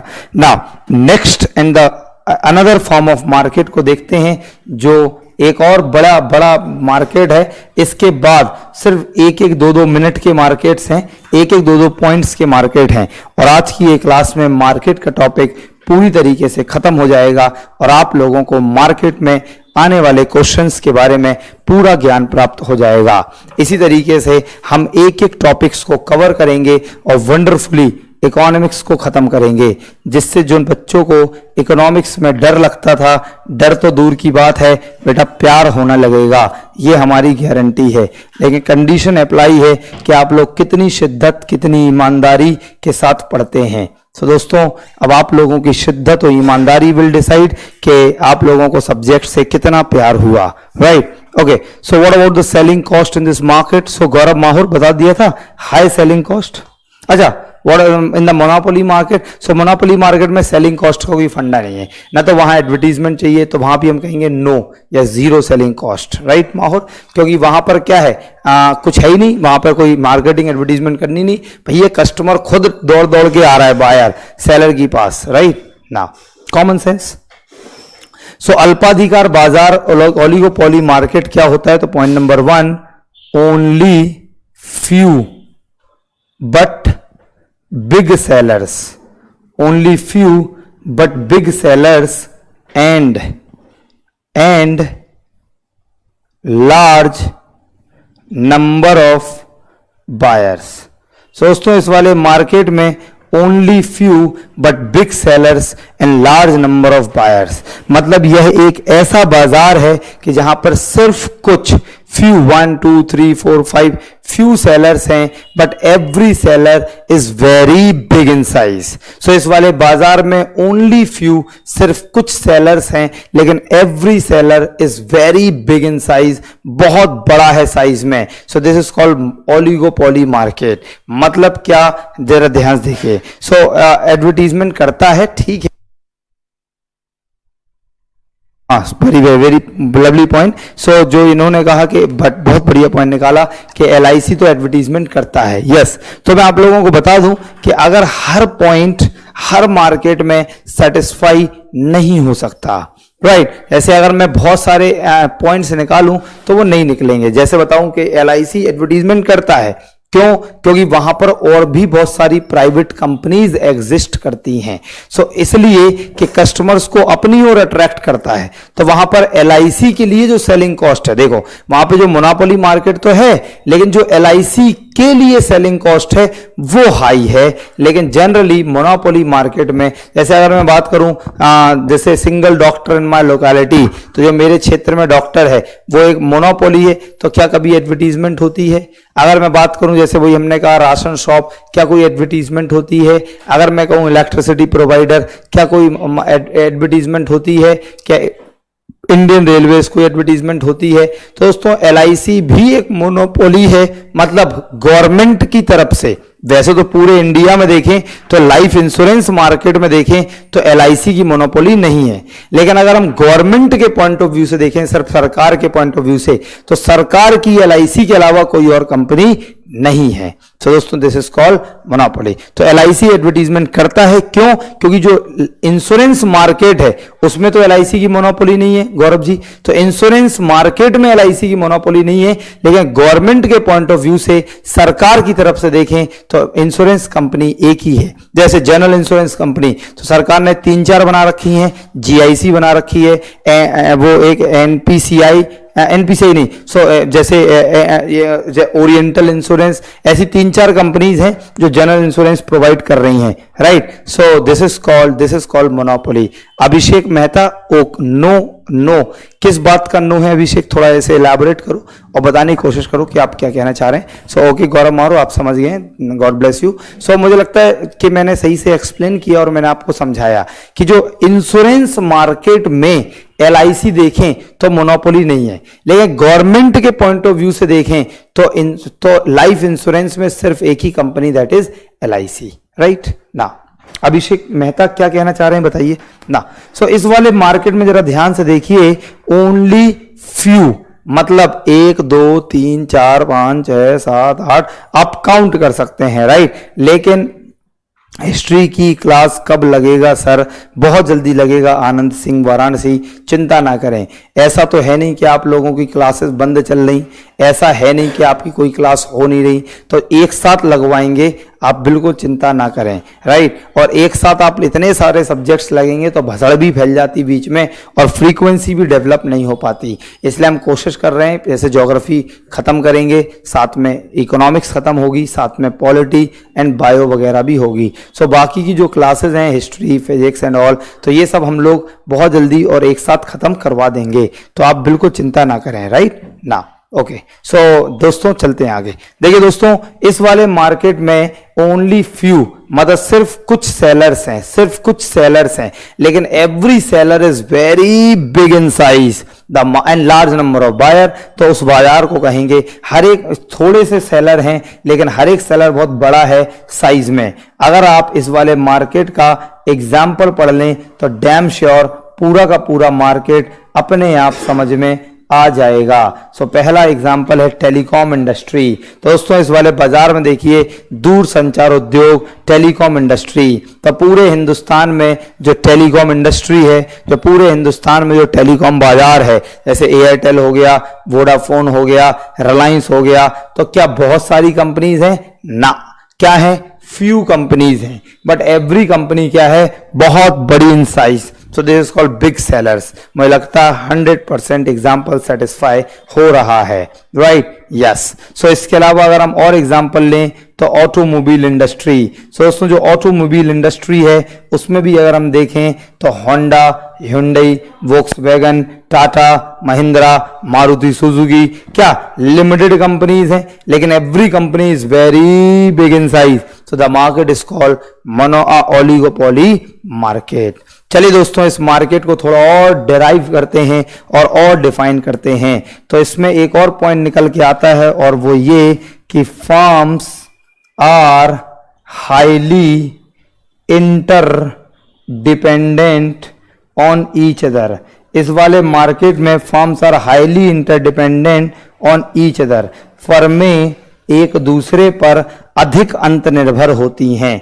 ध्यान समझना, हाईली इंटरडिपेंडेंट का मतलब है फर्म्स एक दूसरे पर बहुत अधिक अंतर्निर्भर होती हैं। So firms are highly interdependent on each other, अधिक अंतर्निर्भर होती हैं। इसका मतलब क्या है? तो जरा ध्यान से देखिए। इसका मतलब यस ये बिल्कुल सही है कि इंडिया में टेलीकॉम कंपनी ज्यादा है अमेरिका के कंपैरिजन में, लेकिन तब भी यहां पर भी ओलिगोपोली मार्केट एग्जिस्ट करती है ना। सो इसके अलावा देखिए जरा क्या है, इस पॉइंट को चौथे पॉइंट के साथ समझाएंगे। सो वो क्या कि price change by one firm affect the price and output of another firms. So दोस्तों व्हाट इज द ओलिगोपोली अल्पाधिकार? तो वो ये कि price change by one firm affects the price and output policy of another firm. यदि दोस्तों एक firm द्वारा, हिंदी में एक फर्म द्वारा कीमतों में परिवर्तन करने से जो दूसरी फर्में हैं उनके कीमत और उत्पादन नीति पर प्रभाव पड़ता है। तो फिर से समझें, price change by one firm affect the price and output policy of another firm. एक फर्म द्वारा कीमतों में परिवर्तन करने से दूसरी फर्मों के कीमत और उत्पादन नीति पर प्रभाव पड़ता है। इसका मतलब क्या है? तो जरा ध्यान से समझें दोस्तों। इसका मतलब ये है, आप लोग समझ गए? यस यस यस, बहुत बढ़िया रोहित। जैसे आप लोगों के दिमाग में जो एग्जाम्पल आया रिलायंस जियो, अब जैसे रिलायंस का जियो आया तो उसने पूरे टेलीकॉम मार्केट में हंगामा मचा दिया, और दोस्तों जो अदर कंपनीज हैं उन्होंने भी अपना प्राइस कट कर लिया। इसका मतलब क्या हुआ कि price change by one firm affect the price and output policy of another firm. एक फर्म ने अगर अपना प्राइस चेंज किया तो दूसरी फर्मों का भी कीमत और उत्पादन नीति पर क्या पड़ा? बड़ा प्रभाव पड़ा। तो दोस्तों अब बताइए पॉइंट नंबर 3 और 4 समझ में आ गया होगा? जल्दी से कमेंट में लिखें कि अगर एक फर्म अपना फर्म्स जो हैं वो एक दूसरे पर बहुत ज्यादा डिपेंडेंट हैं, बहुत ज्यादा निर्भर हैं, क्योंकि एक फर्म अगर प्राइस चेंज कर रहा है तो दूसरी फर्मों का भी प्राइस और आउटपुट क्या हो रहा है? बदल रहा है। सो इसलिए इस वाले मार्केट में फर्म्स जो हैं वो एक दूसरे पर अंतर्निर्भर हैं। तो ऐसे क्वेश्चंस एग्जाम में आते हैं। तो कैसे क्वेश्चंस आते हैं, मैं आपको थोड़ी सी क्वेश्चंस की भी प्रैक्टिस कराऊंगा। मार्केट के कुछ सवाल आप लोगों से स्क्रीन पर क्वेश्चंस लगाकर डिस्कस करेंगे। तो पहले आपको उसको पूरा कॉन्सेप्ट समझना है और फिर बात होगी, राइट ना। चलिए दोस्तों एक और बढ़िया सा पॉइंट कि इस वाले मार्केट में एक और अच्छा पॉइंट दिखता है और वो है प्राइस रिजिडिटी, हिंदी में कीमत कठोरता। प्राइस रिजिडिटी कीमत कठोरता। अब ये प्राइस रिजिडिटी और कीमत कठोरता क्या होता, तो देखिए इस वाले बाजार में प्राइस रिजिडिटी होती है, कीमत कठोरता होता है। इसका मतलब क्या, जैसे देखिए रिलायंस के जो प्लान्स एंड पैकेजेस हैं क्या वो हर रोज बदलते हैं? टाटा एयरटेल का जो प्लान्स एंड पैकेज चल रहा है क्या वो हर रोज बदलता, हर सप्ताह में बदलता या हर महीने बदल जाता है? नहीं। इसका मतलब है इसमें जो प्राइस है इस बाजार में वो स्टेबल रहते हैं और वो रिजिड रहते हैं, बहुत ज्यादा फ्लैक्सिबल नेचर के नहीं होते हैं। तो ये भी एक बहुत बढ़िया और वंडरफुल एग्जांपल है इस वाले पॉइंट है इस वाले मार्केट का। जैसे Hyundai की एक नई कार आई क्रेटा मान लो, उस क्रेटा के जो प्राइसेस हैं वो हर रोज बदल रहे, हर महीने बदल रहे। महिंद्रा लेकर आई मराजो, क्या वो हर रोज बदल रहा? नहीं हो रहा। तो इसका मतलब है प्राइस क्या है, रिजिड है, प्राइस क्या है, कठोर है। एक और बहुत बढ़िया पॉइंट इस मार्केट में निकल के आया और वो पॉइंट क्या है, तो जरा ध्यान से सुनना। एक और इस मार्केट का बढ़िया सा पॉइंट है और वो है दोस्तों, वो है क्या, किंग्ड डिमांड कर्व। दोस्तों इस वाले बाजार में जो मांग वक्र है, जो डिमांड कर्व है वो किंग्ड होता है, या इसी को कहते हैं indeterminate demand curve. Indeterminate demand curve, जो मांग वक्र है वो किंग्ड होता है या इनडिटरमिनेट होता है। इसका मतलब मांग वक्र बनता नहीं है। जनरली जब मैं जैसे एक बैच में मैंने पढ़ा दिया कि डिमांड कर्व स्लोपिंग डाउनवर्ड है लेफ्ट टू राइट, बाकी के बच्चों को जब मैं पढ़ाऊंगा कि जो demand curve left to right क्यों बनता है, कारण बताऊंगा, बहुत बढ़िया तरीके से समझाऊंगा। सो दोस्तों अभी क्या है कि अभी मैं आपको समझाऊंगा, right. So it's best example of telecom industry where all market players affected by Jio but in public favour it's necessary to sustainable service. Yes, ये भी सही बात है महेंद्र जी, लेकिन the but in public favour it is necessary for sustainable service. So yes, of course for public favor, और उसी को हम corporate social responsibility भी कहते हैं कहीं ना कहीं। So Mahendra Titwal, yes I do agree with your point, right। So दोस्तों जो डिमांड कर्व है, जो मांग वक्र है वो sloping downward from left to right, बाएं से दाएं, नीचे ऊपर से नीचे की ओर होता है और स्ट्रेट लाइन होता है, सीधी रेखा में।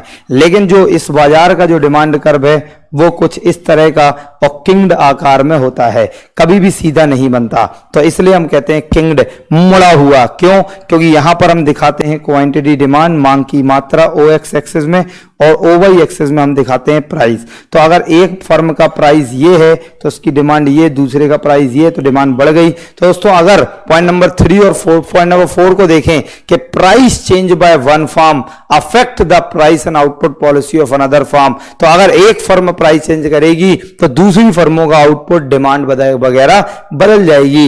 इसलिए इस मार्केट में जो डिमांड कर्व है वो किंग्ड बनता है, ना कि स्ट्रेट लाइन, राइट। ये बहुत बढ़िया पॉइंट है, दिमाग में इंस्टॉल कर लीजिए। यस, यहीं पर बता दूं कि जो बाकी के जो मार्केट हमने पढ़े, परफेक्ट कंपटीशन, मोनोपोली, मोनोपोलिस्टिक, इन 3 मार्केट में डिमांड कर्व कैसे बनता है इसका भी डिस्कशन होगा। लेकिन कहां, अभी बताता हूं रेवेन्यू के चैप्टर में। तो जब हम रेवेन्यू, जब हम आगम का चैप्टर पढ़ेंगे तो उस चैप्टर में हम बताएंगे कि क्या डिस्कशन है। तो उस चैप्टर में हम बताएंगे कि कैसे अलग अलग उन तीनों बाजार में डिमांड कर्व का शेप क्या है, और बढ़िया तरीके से वहां रेवेन्यू आगम वाले चैप्टर में पढ़ेंगे, राइट। सो इस मार्केट का सबसे लास्ट पॉइंट, और इसे हम कहते हैं कार्टेल। कार्टेल को हिंदी में कहते हैं उत्पादक संघ। कार्टेल को हिंदी में कहते हैं उत्पादक संघ। सो व्हाट इज कार्टेल? एक और नया टर्म आया कुछ बच्चों के लिए। तो कार्टेल का मतलब है, उत्पादक संघ का मतलब है when a group of farms, जब कुछ फर्मों का समूह सिट टुगेदर, एक साथ बैठे, एंड साइन एन एग्रीमेंट, एक समझौते पर हस्ताक्षर करें, about price and output policy, कीमत एवं उत्पादन नीति से संबंधित, so that the competition between them can be avoided, जिससे उनके बीच होने वाली प्रतियोगिता या प्रतिस्पर्धा को खत्म किया जा सके, उसे हम कहते हैं कार्टेल। जरा समझना। सो व्हाट इज कार्टेल? तो कार्टेल का मतलब है जब कुछ फर्मों का समूह एक साथ बैठे और एक समझौते पर हस्ताक्षर करे। चूंकि इस वाले मार्केट में फ्यू सेलर्स हैं, थोड़े से ही विक्रेता हैं, तो सारे फ्यू सेलर्स एक साथ आए, बैठ गए, कहा भाई साहब चलो एक काम करो, तुम्हारा प्रोडक्ट ये बनाओ, तुम ये बनाओ, तुम ये, मैं ये बनाऊंगा, तुम ये, और कहें चलो भाई साहब तुम्हारा प्राइस ये रहेगा, मेरा प्राइस ये, तुम्हारा प्राइस ये, और कहें लो जी इस एग्रीमेंट पे साइन करो, so that the competition between them can be avoided, जिससे उनके बीच जो प्रतियोगिता या प्रतिस्पर्धा हो रही है उसे कम किया जा सके, तो ऐसे हम कहते हैं कार्टेल, इसे कहते हैं उत्पादक संघ, राइट। तो दोस्तों इस वाले बाजार में कार्टेल होगा या नहीं होगा आप लोग समझ गए। पॉइंट नंबर 3 और 4 को एक बार देख लीजिए कि फर्म्स एक दूसरे पर बहुत ज्यादा अंतर्निर्भर होती हैं। अगर एक फर्म ने अपना प्राइस चेंज कर दिया तो दूसरे फर्मों का भी प्राइस और उत्पादन में परिवर्तन हो जाएगा, इसलिए इस बाजार में कार्टेल एक बहुत इंपॉर्टेंट फीचर है। जैसे ओपेक कंट्रीज जो हैं, Iran, Iraq, Kuwait, Saudi Arabia, Algeria, Angola, Nigeria, Qatar, UAE, गोला, Libya, Venezuela, blah blah blah, so यहाँ पे 12 थी, अब 11 बची हैं। सो ओपेक कंट्रीज के बीच भी क्या है, कार्टेल होता है, सो दिस इज कॉल्ड कार्टेल। लेकिन मैं ओलिगोपोली मार्केट को थोड़ा और अगर अच्छे से ड्राइव करूं तो देखिए दोस्तों, ओलिगोपोली मार्केट दो तरह का होता है, एक तो होता है कॉल्यूसिव ओलिगोपोली, कॉल्यूसिव अल्पाधिकार, और एक होता है नॉन कॉल्यूसिव ओलिगोपोली, गैर कॉल्यूसिव अधिकार। सो दोस्तों जो ओलिगोपोली है वो दो तरह से है, वन इज कॉल्यूसिव ओलिगोपोली और another one is called non collusive oligopoly. तो आप लोग को बता दूं कि जो कॉल्यूसिव ओलिगोपोली है यहां पर कार्टेल होगा, यहां पर कार्टेल होगा, राइट। और जब नॉन कॉल्यूसिव है तो यहां पर कार्टेल नहीं होगा। तो इसका मतलब ओलिगोपोली दो तरह से होता है, एक yes, so bye doing cartel they create monopoly in the market, yes. So this is called, क्यों, क्योंकि जो उनका प्रोडक्ट और प्राइस है, क्योंकि फ्यू सेलर्स हैं तो उससे बहुत ज्यादा इफेक्ट पड़ेगा दूसरे सेलर्स को, इसलिए due to the product differentiation और ये सब चीजें, तो they are in oligopoly, but by doing cartel they are creating the monopoly in the market, right ना। लेकिन उससे भी और भी आगे कि अगर कार्टेल है तो इसका मतलब कॉल्यूसिव ओलिगोपोली, कार्टेल नहीं है तो non collusive oligopoly. So this is called oligopoly market का कंप्लीट ज्ञान।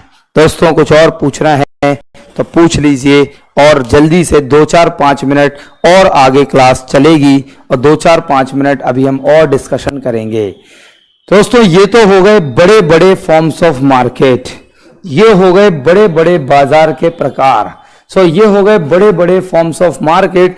लेकिन अब आगे चलते हैं और बताते हैं थोड़े कुछ मार्केट ऐसे होते हैं जो रियलिटी में एग्जिस्ट नहीं करते। शब्दों को गौर से सुनना, जो रियलिटी में एग्जिस्ट नहीं करते, लेकिन प्रैक्टिकली तो नहीं होते, लेकिन किताबों में लिखे हैं, थ्योरीज में लिखे हैं, और बता दूं एग्जाम में भी पूछे जाते हैं।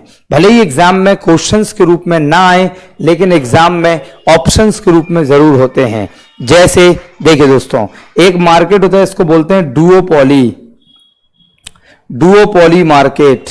डुओपोली मार्केट का मतलब अभी भी मैंने यहां लिखा था, मिट गया। पॉली का मतलब होता है सेलर एंड सोनी का मतलब होता है बायर।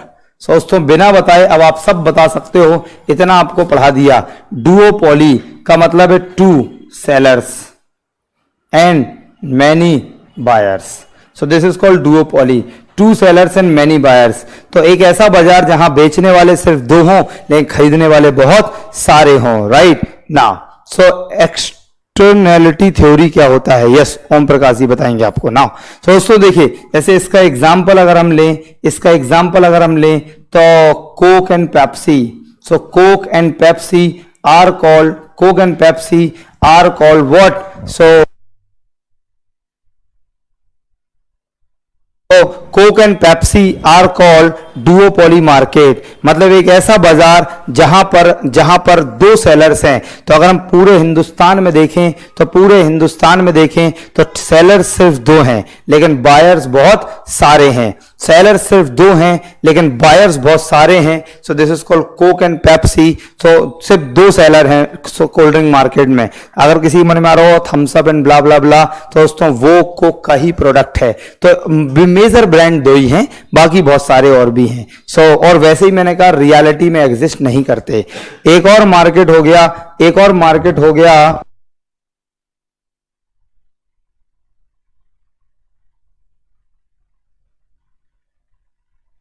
सो एक और एग्जांपल नहीं, एक और मार्केट है। सो this is called bilateral monopoly. So bilateral monopoly Hindi में देखिए द्विपक्षीय एकाधिकार, हिंदी में इसको बोलेंगे द्विधिकार, द्विधिकार बाजार, और इसको बोलेंगे द्विपक्षीय बाजार, द्विपक्षीय एकाधिकार बाजार। दोस्तों द्विपक्षीय का मतलब है दोनों साइड से मोनोपोली है, दोनों साइड से मोनोपोली है।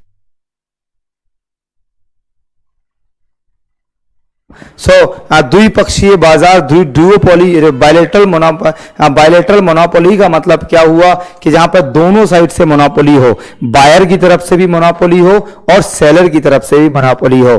बायर एंड सेलर, इसका मतलब है single seller and single buyer, इसका मतलब है एक बेचने वाला एंड एक खरीदने वाला, single seller and single buyer. So this is called duo bilateral monopoly. So bilateral monopoly का मतलब है कि single seller and single buyer, right. Now आगे चलते हैं दोस्तों और थोड़ा सा ध्यान से सुनते हैं।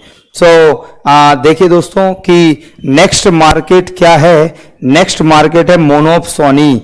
अब जल्दी से मैं नहीं, आप लोग इसका जवाब देंगे। मोनोपसोनी मार्केट, इतना मैंने पढ़ा दिया आप लोग। हाँ, बायलेटरल मोनोपोली का अगर मैं एग्जांपल दूं तो मैं कह सकता हूं डीआरडीओ एंड डिफेंस। दोस्तों जो डीआरडीओ प्रोडक्ट बनाती है वो सिर्फ डिफेंस ही खरीदती है। जल्दी से मोनोपसोनी का एग्जांपल दीजिए आप लोग, मतलब बताइए आप लोग।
सेलर बहुत सारे हैं, सॉरी फिर से बोलता हूं कि मोनोपसोनी मार्केट का मतलब है single buyer and many seller. दोस्तों single buyer and many seller का मतलब है खरीद, कोई बात नहीं, आगे साउंड। सिंगल सेलर का मतलब है सिंगल बायर मतलब खरीदने वाला एक और बेचने वाले बहुत सारे। This is called monopsony market. इसका एग्जाम्पल है जैसे दोस्तों टेंडर फिलर्स एंड गवर्नमेंट। सरकार ने कहा कि दिल्ली से ऋषिकेश तक एक बहुत बड़ा एक्सप्रेसवे बनाना है, 4 लेन का एक्सप्रेसवे। तो बहुत सारी कंपनी अपने टेंडर सेल करेंगी और सब खरीदेगी कौन? गवर्नमेंट। या इसका एक और एग्जांपल दे सकता हूं, एफसीआई एंड फार्मर्स। दोस्तों जो फूड प्रोडक्ट्स हैं, जो फूड ग्रेन्स हैं, गेहूं चावल ब्ला ब्ला ब्ला, सरकार की तरफ से खरीदने के लिए सिर्फ कौन है? एफसीआई। प्राइवेट तो बहुत सारे हैं, सरकार की तरफ से कौन है? एफसीआई। तो FCI single buyer, farmers many seller. So this is called monopsony. ऐसे ही दोस्तों एक और मार्केट होता है, दिस इज कॉल्ड डुओपसोनी।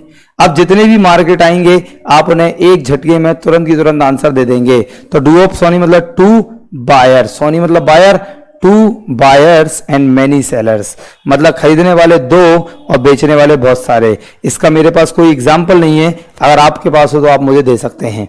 नाउ तो दोस्तों that's all about the science की क्लास लगाओ सर, जुलाई से एनटीपीसी है। तो शिवम कुमार मैं आपको बता दूं कि ये कोई एनटीपीसी का बैच नहीं है, फिर तुमने बकवास कर दी। सो दोस्तों शिवम कुमार होश में रहो, और मैं तुम्हें पहले ही बता चुका तुम लोगों को, ये एनटीपीसी का बैच नहीं है और ना हम जीएस स्पेशल एनटीपीसी के लिए पढ़ा रहे हैं। हम जीएस स्पेशल पढ़ा रहे हैं for all the competitive exams including SSC, including CDS, including assistant commandant, including state PCS. So अब तुम्हारा जुलाई में, जून में, हम कह रहे हैं कल एनटीपीसी का पेपर हो। सो हम लोगों को कोई मतलब नहीं। अगर कोई टीचर कह रहा है मतलब, तो मैं अपना बता रहा हूं, तो मुझे कोई मतलब नहीं कि तुम्हारी क्या क्लास है क्या नहीं है। एनटीपीसी का एग्जाम है, अब मान लो 4 जून से एसएससी के एग्जाम है। अब कोई बच्चा बावला होके गए, सर सिलेबस खत्म करो, पेपर आ गया हमारा, तो भैया पेपर के लिए नहीं पढ़ा रहे, पेपर के लिए पढ़ा रहे, लेकिन पेपर भी तो देखो कब है। अब तुम्हारा बैच अभी शुरू हुआ, तुम कह रहे ये पढ़ाओ, तो अगर तुम ये चाहते हो तो साइंस स्पेशल बैच चल रहा है शिवम कुमार जी, वो खरीद लो, राइट। और यहां बकवास जीएस स्पेशल की क्लास में मत करो कि क्या चल रहा है। दोस्तों ये हो गए कंप्लीट फॉर्म्स ऑफ मार्केट। क्या दोस्तों मैंने शिवम कुमार को सही जवाब दिया है? नहीं कि आप लोग जल्दी से रिप्लाई करें और शिवम कुमार का जवाब शिवम कुमार को ही दें प्लीज दोस्तों, कम ऑन, कि क्या मैंने सही बात कही या नहीं, कम ऑन एवरीबॉडी। जब तक फिर दोस्तों ये हो गया कंप्लीट फॉर्म्स ऑफ मार्केट, लेकिन बाजार के कुछ क्वेश्चंस ऐसे होंगे जो आप अभी नहीं कर पाएंगे। वो क्या? जैसे लिखा होगा ARMR इन द मार्केट, मतलब एवरेज रेवेन्यू, मार्जिनल रेवेन्यू। अगर आपको कोई भी क्वेश्चन में रेवेन्यू और मार्केट दिखे, कोई भी क्वेश्चन में रेवेन्यू और मार्केट दिखे, तो वो क्वेश्चन आप छोड़ देना। या आपको डिमांड कर्व और मार्केट दिखे, या इलास्टिसिटी और मार्केट दिखे, लोचदार और मार्केट, तो वो भी छोड़ देना, राइट। सो 1 मंथ का टाइम है, एटलीस्ट कुछ टॉपिक कवर होना चाहिए ना सर, कोर्स इसलिए लिया है ना। So Shivam Kumar, so yes it's appropriate. So Gaurav Mahaur देखो, सो देखो शिवम कुमार ने क्या बढ़िया रिप्लाई दिया, ऐसे अपने अपने घर पर बोलता ही अपने पापा मम्मी से कि कोर्स इसीलिए लिया है ना। सो 1 मंथ का टाइम है, कुछ होने चाहिए। तो अबे कुछ होने चाहिए नहीं, सो मुझे नहीं पता अब तुम क्या बोल रहे। सो कोर्स इसीलिए लिया है ना, देखो इसकी आवाज कैसे कर रहा है ये लड़का। सो दोस्तों अब कोर्स किस लिए लिया ये हमें बता के तो लिया नहीं तुमने कि एनटीपीसी। अबे एनटीपीसी में ना जितना हम पढ़ा रहे उसका पूछ भी एनटीपीसी में नहीं आएगा, है ना। तो तुमने जीएस स्पेशल अगर एनटीपीसी के लिए लिया तो बेटा तुम्हारी बहुत बड़ी गलती है, तुम्हें बता देते हैं हम। तो अगर तुमने पीसीएस बनना है, अगर तुम्हें एसएससी, अगर तुम्हें सीडीएस क्वालिफाई करना है, तब तुम जीएस स्पेशल लेते तो हम बात करते। तुम अभी साइड में रहो, ठीक है शिवम ना। सो यस सर सही कहा। प्राइस एंड प्रोडक्ट कैसे बिना बाजार ढांचे में क्या तत्व होता है। सो तो दोस्तों yes sir is correct, NTPC batch नहीं है ये। Yes sir you told right on the behalf of many aspirant. Thank you so much Mahendra ji. So Shivam Kumar साहब शायद आप मेरी बात समझ गए, और mind your words, mind your language. बेटा सामने होते तो मैं 2 चांटे मार देते हम अभी। सो तुम कह रहे कि 1 मंथ बचा है, एटलीस्ट कोर्स इसलिए लिया है ना। सो कोर्स किस लिए लिया है ये तुम टीचर को मत बताओ, टीचर जानता है कि तुम्हें किस लिए पढ़ा रहे हैं। अभी बेटा तुम इतने बड़े नहीं हुए कि तुम टीचर को बताओ कोर्स इसलिए लिया है ना। वर्ड देखो इसके वर्ड्स, सही है। यहां पर हम अपने टीचर से बात करते हैं। आज भी अगर हम अपने किसी टीचर को कोई मैसेज करते, कभी गुड मॉर्निंग, कभी भी कोई भी मैसेज, तो हम लिखते रेस्पेक्टेड सर, नीचे लिखते रिगार्ड्स भरत कुमार। बाकी ये देखो कैसे कोर्स किस लिए लिया है भाई तू मत बता। सर रोटी की जुगाड़ हो जाए बस आपकी दुआ से। सो अबे ऐसे बात कर। सो बिल्कुल करवा देंगे, लेकिन ऐसी बात नहीं कि तुम ये मत बोलो एक्सक्लूसिवली शिवम के इसलिए करवाओ उसलिए करवाओ इसलिए लिया है। सो यस रोटी की जुगाड़ बिल्कुल करवाएंगे। एनटीपीसी का एग्जाम दो तो तुम साइंस स्पेशल में एनरोल करा लो। हमने पुराना साइंस स्पेशल भी ओपन कर दिया, तुम बेटा 4 दिन में पूरी की पूरी साइंस पढ़ लो। So this is the best option सिर्फ आप लोगों के लिए। बता दूं कि साइंस स्पेशल में या साइंस स्पेशल में बैच एडमिशन ओपन हो गए। क्यों ओपन हो गए? बहुत कई 100 बच्चों ने कहा कॉल करके कि सर हमें पुराना साइंस स्पेशल चाहिए, पेपर आ गया एनटीपीसी का। तो बेटा तुम उस बैच में एनरोल करा लो। तो शिवम जी इसलिए नहीं कि हमें सिर्फ 600-700 रुपए मिल जाएंगे, इसलिए कि आपका भला हो जाएगा और आपकी साइंस जल्दी खत्म हो जाएगी और एनटीपीसी लेवल की और उससे भी अच्छे लेवल की साइंस वहां पर हो जाएगी। मुझे लगता है ओम प्रकाश तुम्हारे सवाल का जवाब बाद में दूंगा। क्या पूछ रहे तुम? प्रोडक्ट एंड प्राइस कैसे बिना बाजार ढांचे में निर्धारक तत्व होते हैं? एक्सटर्नैलिटी थ्योरी क्या होती है? सो देखो एक्सटर्नैलिटी थ्योरी क्या है कि जहां पर जो कॉस्ट है और जो बेनिफिट है किसी भी प्रोडक्ट का वो थर्ड पार्टी को जाती है। थर्ड पार्टी को जाती है। सो जहां पर किसी प्रोडक्ट का कॉस्ट और बेनिफिट किसको थर्ड पार्टी को मिले तो उसे हम कहते हैं externality theory. So this is called externality theory. तो प्राइस एंड प्रोडक्ट कैसे बिना बाजार ढांचे में निर्धारक तत्व होते हैं। तो दोस्तों बता दें निर्धारक तत्व मतलब यहां पर जो थर्ड पार्टी है, देखो एक तो हो गया प्रोड्यूसर, एक हो गया बायर, एक हो गया प्रोड्यूसर, एक हो गया बायर, एक सेलर एक बायर, लेकिन उसका जो कॉस्ट और बेनिफिट अगर ले कौन थर्ड पार्टी, तो वो थर्ड पार्टी इस प्रोड्यूसर से कोई भी चीज प्रोडक्ट कराए, प्रोड्यूस कराकर अपने पास ले, प्रोड्यूसर को पैसा दे, फिर वो कंज्यूमर को बेचे। तो थर्ड पार्टी को ही कॉस्ट आ रही, थर्ड पार्टी को ही बेनिफिट मिला, तो ऐसे हम कहेंगे एक्सटर्नैलिटी थ्योरी। ओम प्रकाश जी। तो दोस्तों अब आज के लिए इतना ही काफी है, बहुत टाइम हो गया है, मिलते हैं अगली क्लास में, जब तक के लिए bye bye, see you, take care, good night, good bye. और Shivam Kumar ji, I hope you got answer of your सवाल। सो मिलते हैं अगली क्लास में, जब तक के लिए keep rocking guys, bye bye.